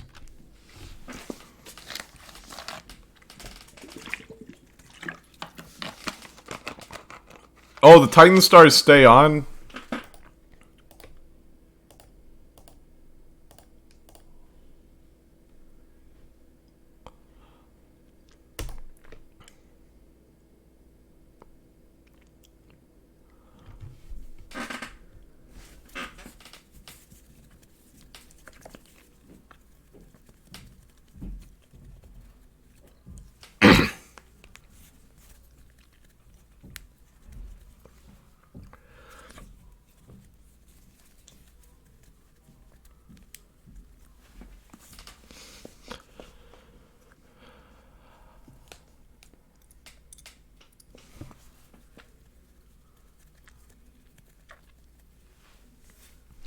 Whoa.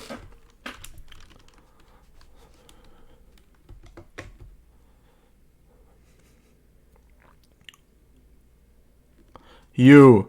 We are ready for you, Nightwings. Come, accusers, let us crush them and be done here quickly. Hold on a moment, reader. The crone Bertrude slithers forth, wearing the raiment of the Rites. Now that Bertrude is among our ranks, it would be best if you became familiar with her repertoire.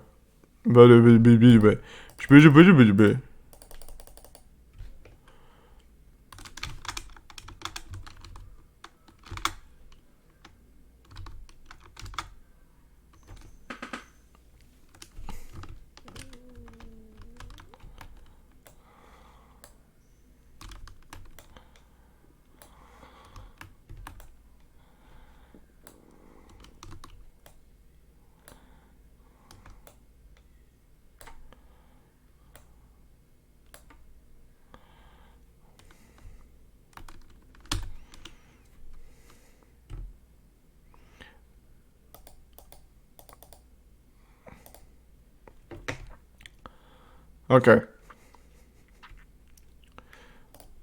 Tizo.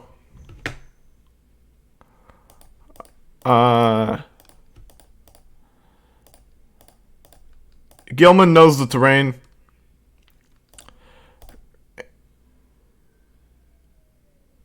For the glory of the Nightwings! Come then, Nightwings, we are prepared for you.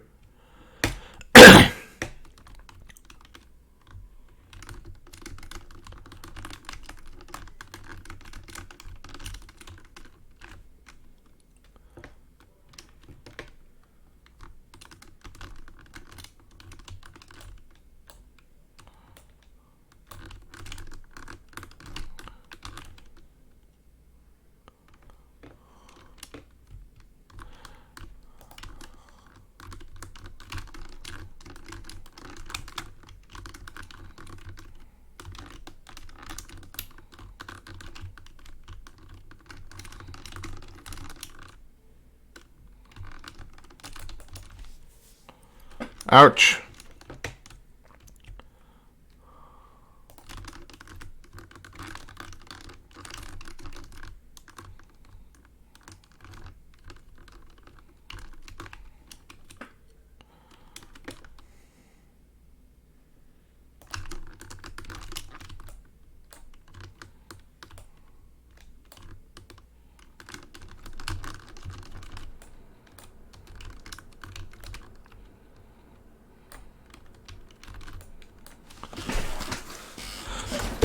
shit. Ugh.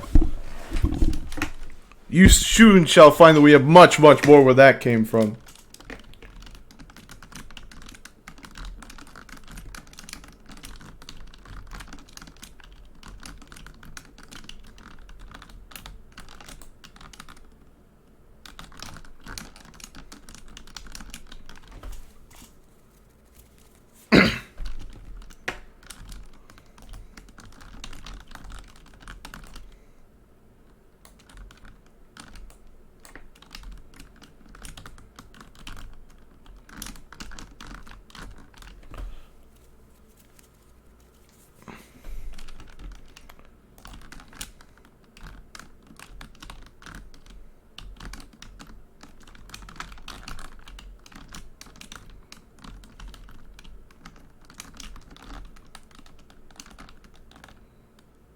Oh shit, no! Oh.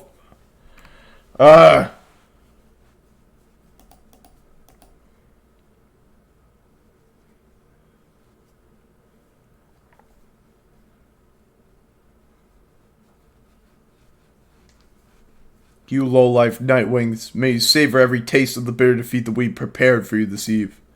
And know that this was only the beginning, for I trust we soon shall meet atop Mount LODL.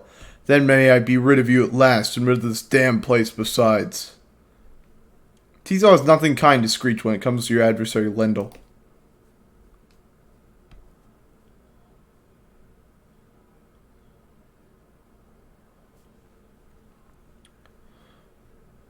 Tizo gives thanks to Haub the Swallow for watching over and protecting him.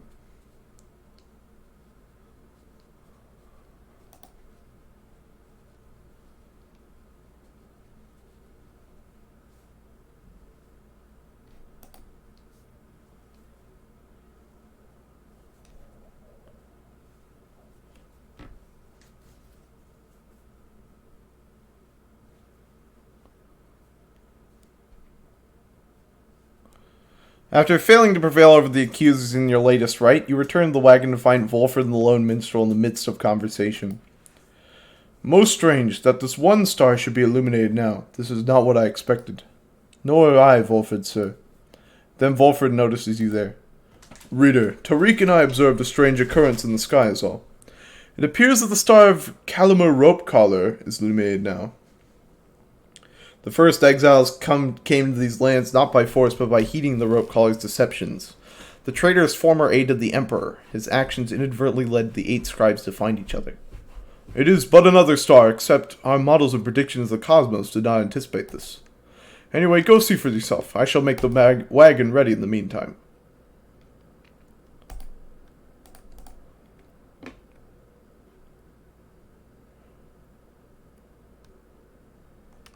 Calamar the Rogue Star. The Rogue Star burns bright over an isolated little isle in the Sea of Solace. Udmilda is already on her way.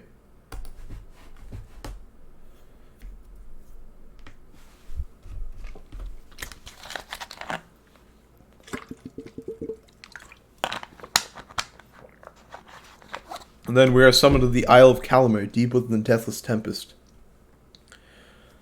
The traitor Calamar Rope Collar fled to the strange isle and met a fitting end. Have you been there before, Tariq? So long ago I scarce recall the time, only the scent. It is the place from whence the creatures native to this land sprang forth. Reader, let's not concern ourselves with superstitions held about that place. We'll set forth at dawn and soon see for ourselves what to make of it. You approach Jodariel, who seems to be busy explaining something to Sir Gilman. And so, feinting left against them proves to be reliable. They all lead with their right wings when they choose to strike. They are quick, but can leave themselves quite vulnerable. Such sage counsel, madam! This knight feels most emboldened, should he ever be forced to confront the high-wing remnants in single combat. Pray you never shall. Being here, I suppose it is unlikely. She notices you then. Reader, the good knight and I were just comparing survival strategies we picked up on the blood border. Reminiscing on old times, it could be called. Indeed, the good Jodariel has volunteered to become this knight's master-at-arms should we ever achieve our liberty together, and this knight humbly accepted. What? I said no such thing. I owe you nothing, worm. Ah, but the finest lessons are the harshest made, madam. This knight is overjoyed that you would thusly train him as your protege. Reader, spare me, please. You somehow manage to steer the subject back to military tactics. This knight is most impressed with your familiarity with the finer points of being sliced to ribbons by the Highwing remnants, Master Reader. Sir Gilman and Jodiel continue the conversation for some time. You sense they are in relatively good spirits, all things considered. Soulless shell. The sparkly thing in its center is in fact its heart, which it airs out from time to time. A keepsake from the Sea of Solace. Only a monster would attempt to remove the heart, or would have the strength.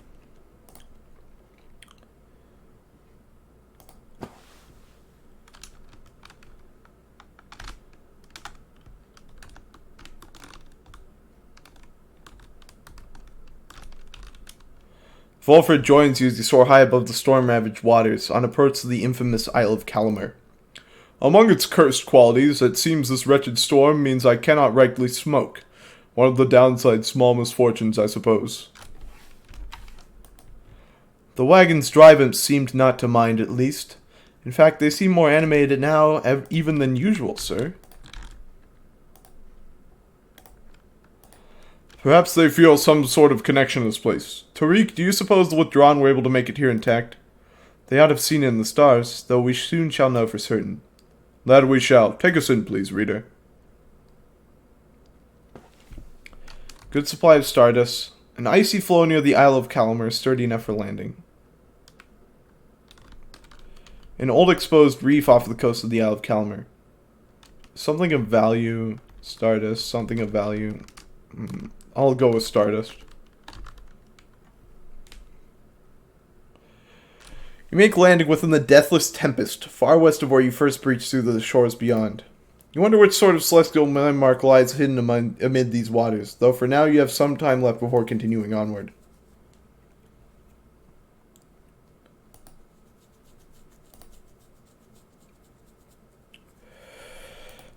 We waited for the Deathless Tempest to subside. We waited, but the Underking, he merely laughed and laughed, for the Deathless Tempest does not subside. What lies beneath that stretch of sea to cause such an upheaval is best left to myth and speculation. We made passage, nonetheless, through the Sorceress' Aid and Fortune, scarce seeing the surrounding environs. We did detect a landform to the west. Solium Mur detected there the presence of the treacherous Aid who lured him into exile, then followed him. In turn, Mur in his wisdom thought it best to be avoided. At last we did arrive on distant lands, though seeing them provided little comfort.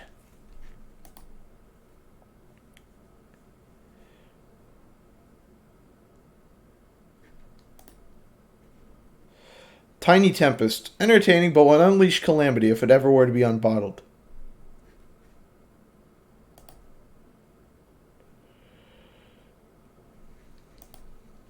Ah, there you are, reader. Shall we get going, then? You accompany the lone minstrel on an excursion through the dark waters of Sharp Shoal, an icy floe near the Isle of Calamar sturdy enough for landing. Even once proud worm knights of the Sea Dominion tend to avoid the cold here, where it seems the stars themselves recently shed some of their splendor. Collecting stardust is a laborious and delicate process, though some find it rather meditative. In time you have gathered a good supply of the stuff, and return together to rejoin the others.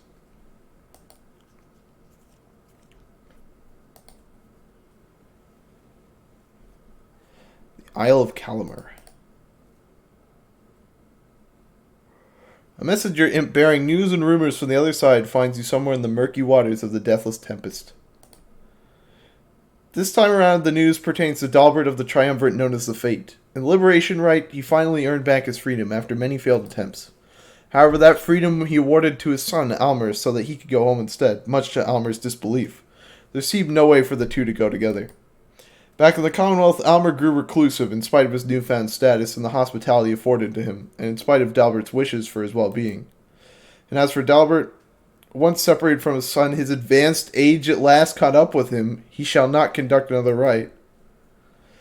All of this shook the remaining members of the Fate. If they ever regroup, it shall not be soon, and you shall not encounter them again. Afterwards, you find May on her own, speaking softly to herself. Watch over him, O scribes. Watch over him, O scribes. Oh, please, watch over him.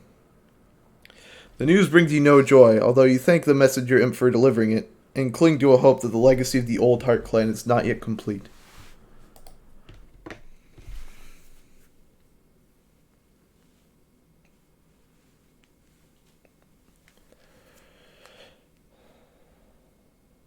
Your wagon shudders to a halt at the Isle of Calamer.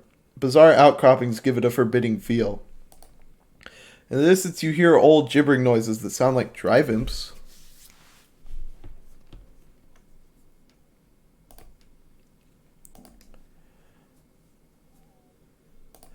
The traitor Calamo Ropecollar! Where is he brought about our empire's fall?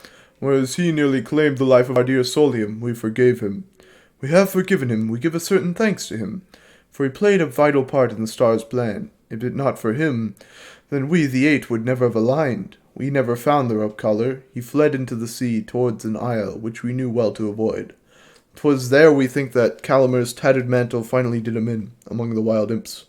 Should the stars ever converge above that isle, it shall be to signify that their long dance across the skies is coming to a close. Uh-oh.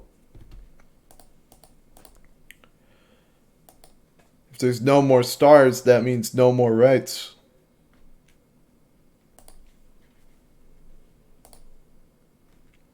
Whoa, guys, how'd you find me all the way out here? I mean, this is for extra special customers. I'm only joking. You're the only customers I got. Got you again, only joking about that too, because I got tons of customers. It's just they already bought a lot of stuff today, so they're not here, okay? Anyways, I just got in a little something here which maybe you'll be into. Been hearing about these little numbers for a while. Check them out. Oh, rings.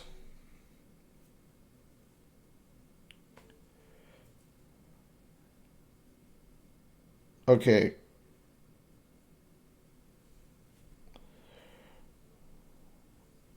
They match. Thinking these thingers are supposed to be for a couple of lovebirds, know what I mean? But anybody could probably use them, provided they was to buy them off of me. I was gonna get them for myself, but anyways, let me know if you want them.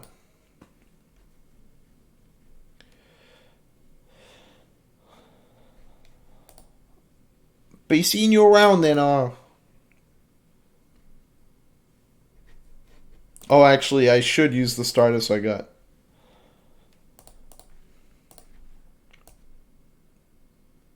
Yeah, now Tizo can't lose stamina ever.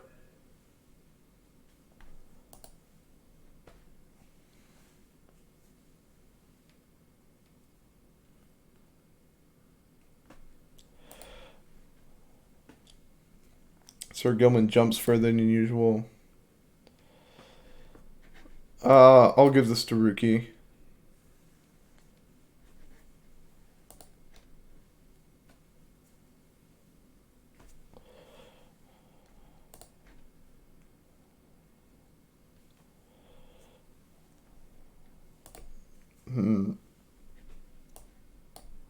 I jump a lot with Sir Gilman, so let's give him that.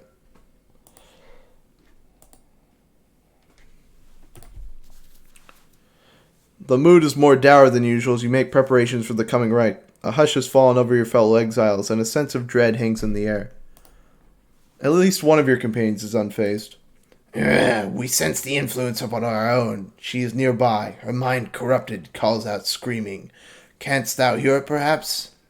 She speaks of witch Udmilda, the adversary whom you expect to face this night. The which she doth revere an ancient god undying, and unyielding on this land and on her consciousness. We may attempt an exorcism here, for the conditions are unique, and she may not be expecting us to be abetting ye. However, 'tis a risk upon her mind and mine own, although a worthwhile risk, perhaps. Bertrude seems to think that Udmilda can be weakened somehow through the coming rite. Then the stars above begin to shimmer with their strange light.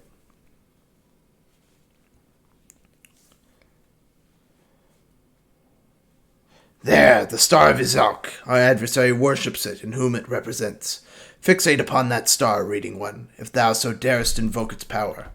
Do so, and our adversary Udmilda, she shall be emboldened, but also left vulnerable to our sorceries. We may yet limit her ambitions thus. Well, Udmilda's pretty fucked up, so I'm gonna take the risk. Izlok, that's how it's pronounced.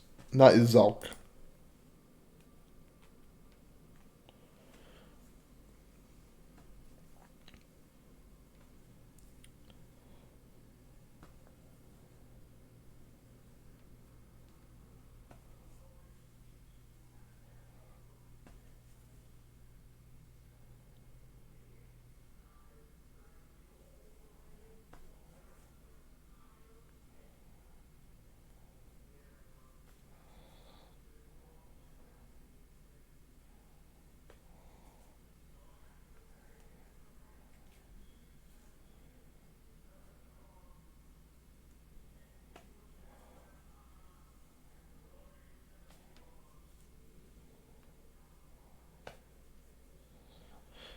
What have we here? Ye have returned once more unto our presence.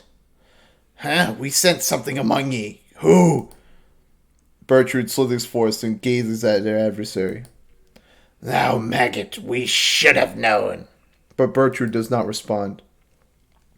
Ye Nightwings, that one shall be of little benefit to ye. That one's sorceries are a mere pittance to the overwhelming might of Yizak. Soon ye shall see. I didn't play a lot of Guardian Signs. The Pokemon Ranger game I played the most of was Shadows of Almia. Reading one, thou invoketh the star of Yizlak. So then beware. Through our sorceries shall Milda be cast into a hopeless doubt about her faith upon her god. It shall be done if we prevail, but only if. Our own mind shall perhaps be forfeit otherwise. It seems that through the outcome of this rite, either Milda shall be permanently weakened, or Bertrude shall instead. Alright. Let's see. Well, Bertrude's got to be here. Who else?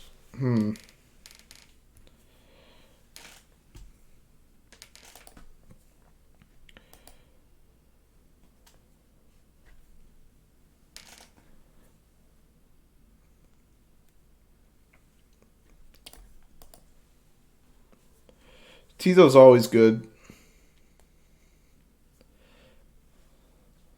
And there's also a lot of imp architecture going on here.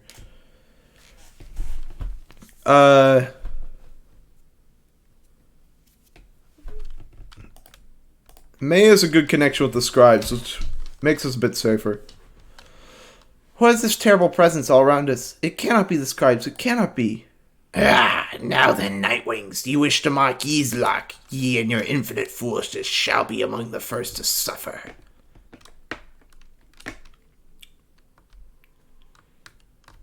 As light commences, the imps throughout the cavernous area roar with excitement.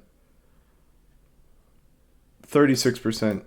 Okay, they're explaining that during matches we could do side things to get money from the imps in the crowd.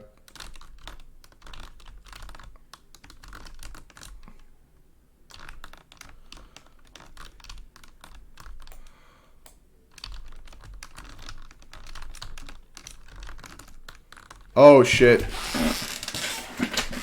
That's bad.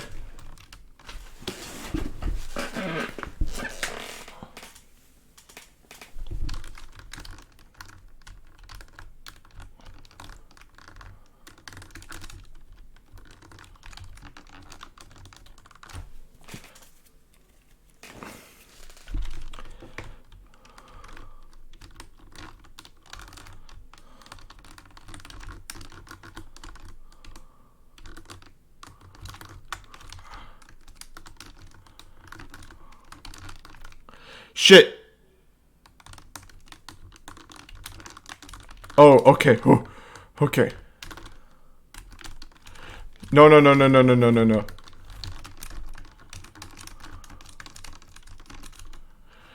Oh my god. Do it.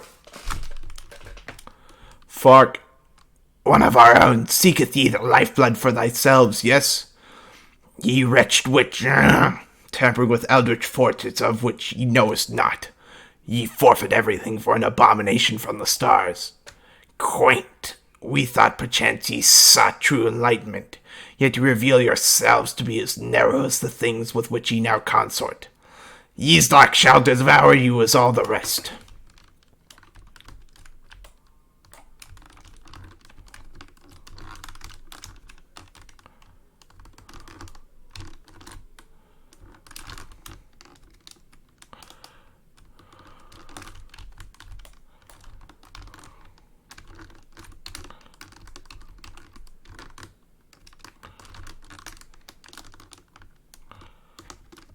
Crap.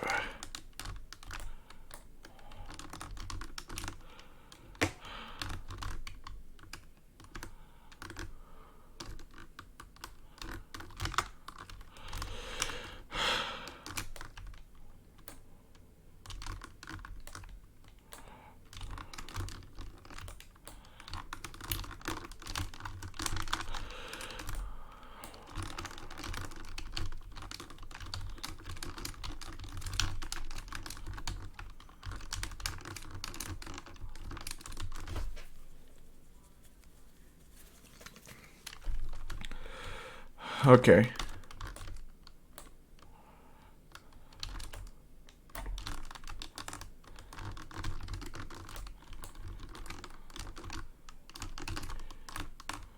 Oh, fuck off. Okay.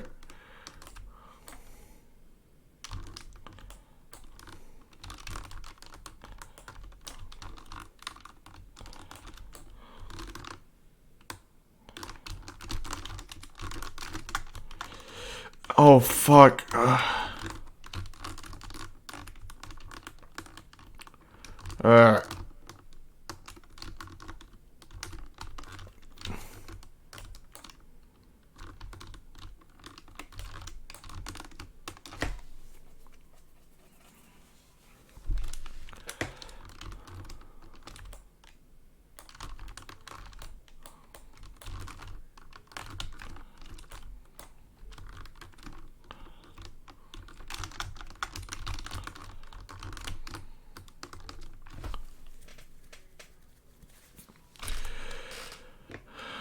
The imps grow more and more agitated with each passing moment. Some start spilling onto the sacred grounds. Foolish imps, untamed, stay back! Ye spawn from Yeeslok, ye learn his patience.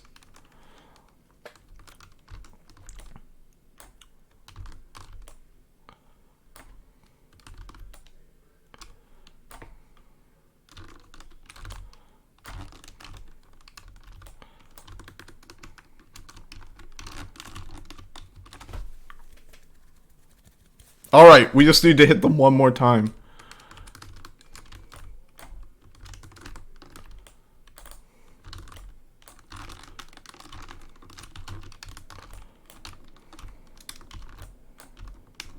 Okay.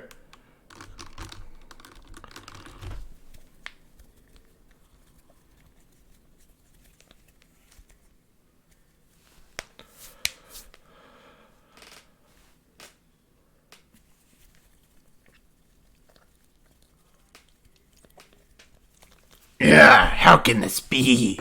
How can this be? Yeeslok, answer us! Yeeslok! Yeeslok! Witch Udmelda continues with her screaming, having been defeated in the rite. You observe Bertrude there, fixed in a meditative pose. There, Udmilda, relent, relent. Thy God has not abandoned thee, because thy God is dead. Thy God is dead, pray to him all thou likest, yet it shall do thee no good. As Bertrude recedes into the shadows, Udmilda slumps down, staring at nothing before her. Impossible. This cannot be. Answer us. Answer us. Udmilda suffered -5 hope permanently.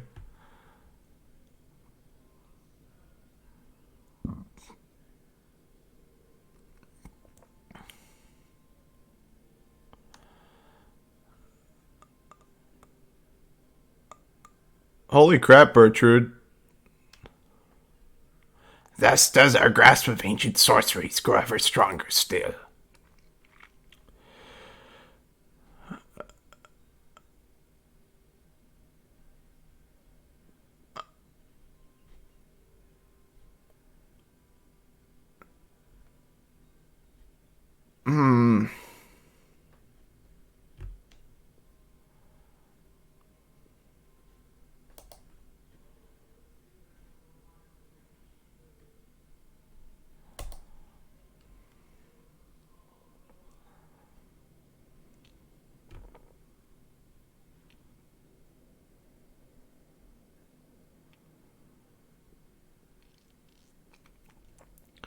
After you and your fellow exiles secured victory over the Withdrawn, you find the lone minstrel tending to one of your own. Bertrude seems to be unwell, although you cannot yet sense why. How are you feeling, madam? We are terribly weary. We fear that we have taken ill somehow, for ours is a strength not easily suppressed.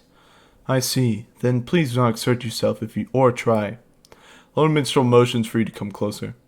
Reader, Bertrude appeared rather disoriented and more fatigued than usual, reported feeling not entirely present, symptoms of banishment sickness.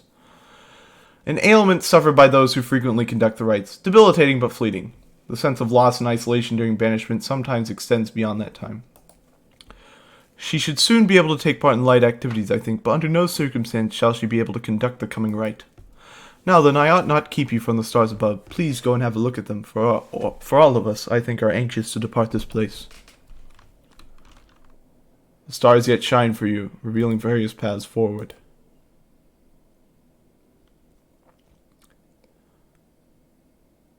Gol, the South Star. Milithi, the Bog Star. Jomir, the Dusk Star. There's Barker. We want to avoid him. Ignarius is still at Milithi for some reason. I'm not going there. Because it's hard. On the people. I guess we're going to Jomir. We're avoiding Barker because Ruki told us to. I see it's time we met again with Sir Deluge in the Pyre Hearts. We can make for the spring of Jomir at first light, my girl. Let us recover through the night for now. It is too late to do much else. Oh, hey, Tizo. You find Tizo there in the black wagon looking rather more despondent than usual. When you attempt to reach out to him, he barely acknowledges you. Tizo indicates that he wishes to be left alone right now. You almost run to May as you turn to leave. Oh, I'm sorry, miss. I was just wanting to come check on little Tizo there. I think maybe he's taken ill or something? On further inspection, it occurs to you that May is perhaps not off the mark and that Tizo is unwell for some reason. Come on, Tizo, you're going to be alright. You might be the smallest one of us, but I think you're the toughest. Though Miss Jodariel, I think she's very tough as well. Tizo appreciates the kind words, but still wishes to be left alone at this time. Oh, don't be silly, Tizo. You know I won't be doing that, don't you? May turns to you for a moment, lowering her voice. Miss, I think Tizo would like a little bit of privacy, if you don't mind, though I don't mean to be rude. It's just Tizo, while I told him not to eat something, there was this, well, I think it was a mushroom maybe, growing in the corner over there. So I see Tizo sniffing at it, and he's always hungry, and usually I try to feed him, but this time I told him no. Because I know my mushrooms, and whatever that was, I think it was a mushroom, but it wasn't one I know. Well, Tizo ate it anyway. Tizo corroborates May's recollection of what happened. So, anyway, I think he's going to maybe, well, cough it up, I guess. I think maybe any moment now. Because when I ate things I thought were mushrooms around here, I coughed them up as well. They may be rather sick, kind of like Tizo over there. I hope that I'm not being inappropriate because it's not polite, maybe? Oh, come to think of it, Tizo, why don't we go outside? Because then I won't have to clean up after you like the last time when you ate something I said maybe you shouldn't remember. Tizo indicates he remembers full well and regrets not eating May's food-related counsel. Oh, don't worry, silly. If you've taken ill, then I think you're going to be fine. Once you have a little walk outside with me, because you're very tough.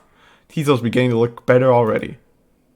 You're my best friend, Tizo. I won't let anything bad happen to you. Or at least I'll try, okay? I don't think anyone could stop you from eating things, though. Then she snatches Tizo up in her arms and whisks him out of the wagon with her. You hear her call back to you over her shoulder. Bye, miss. I'll make sure that Tizo is alright. I promise, okay?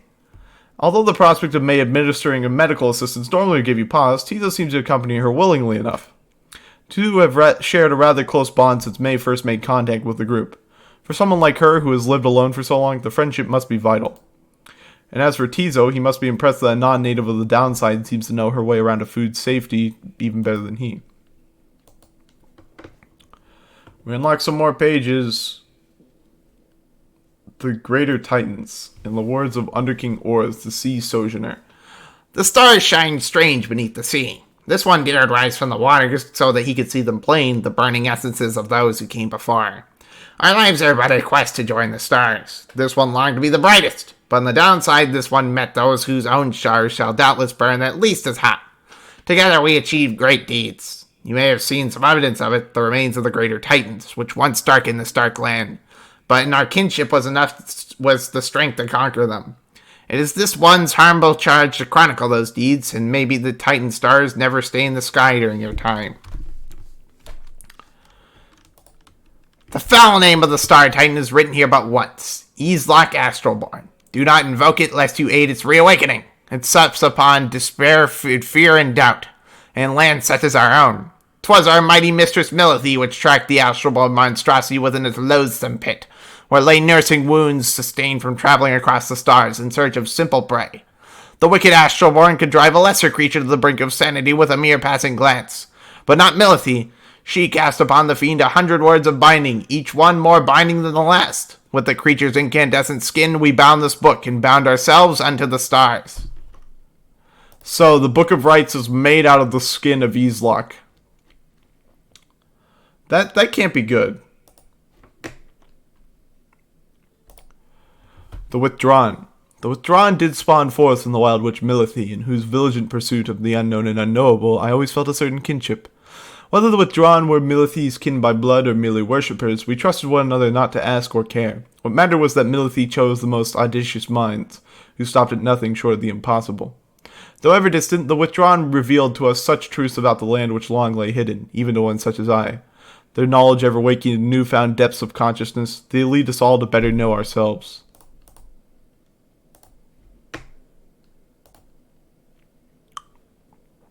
Okay. Next time on Pyre, we will continue with the rites. Thank you all for watching, and I hope to see you there tomorrow.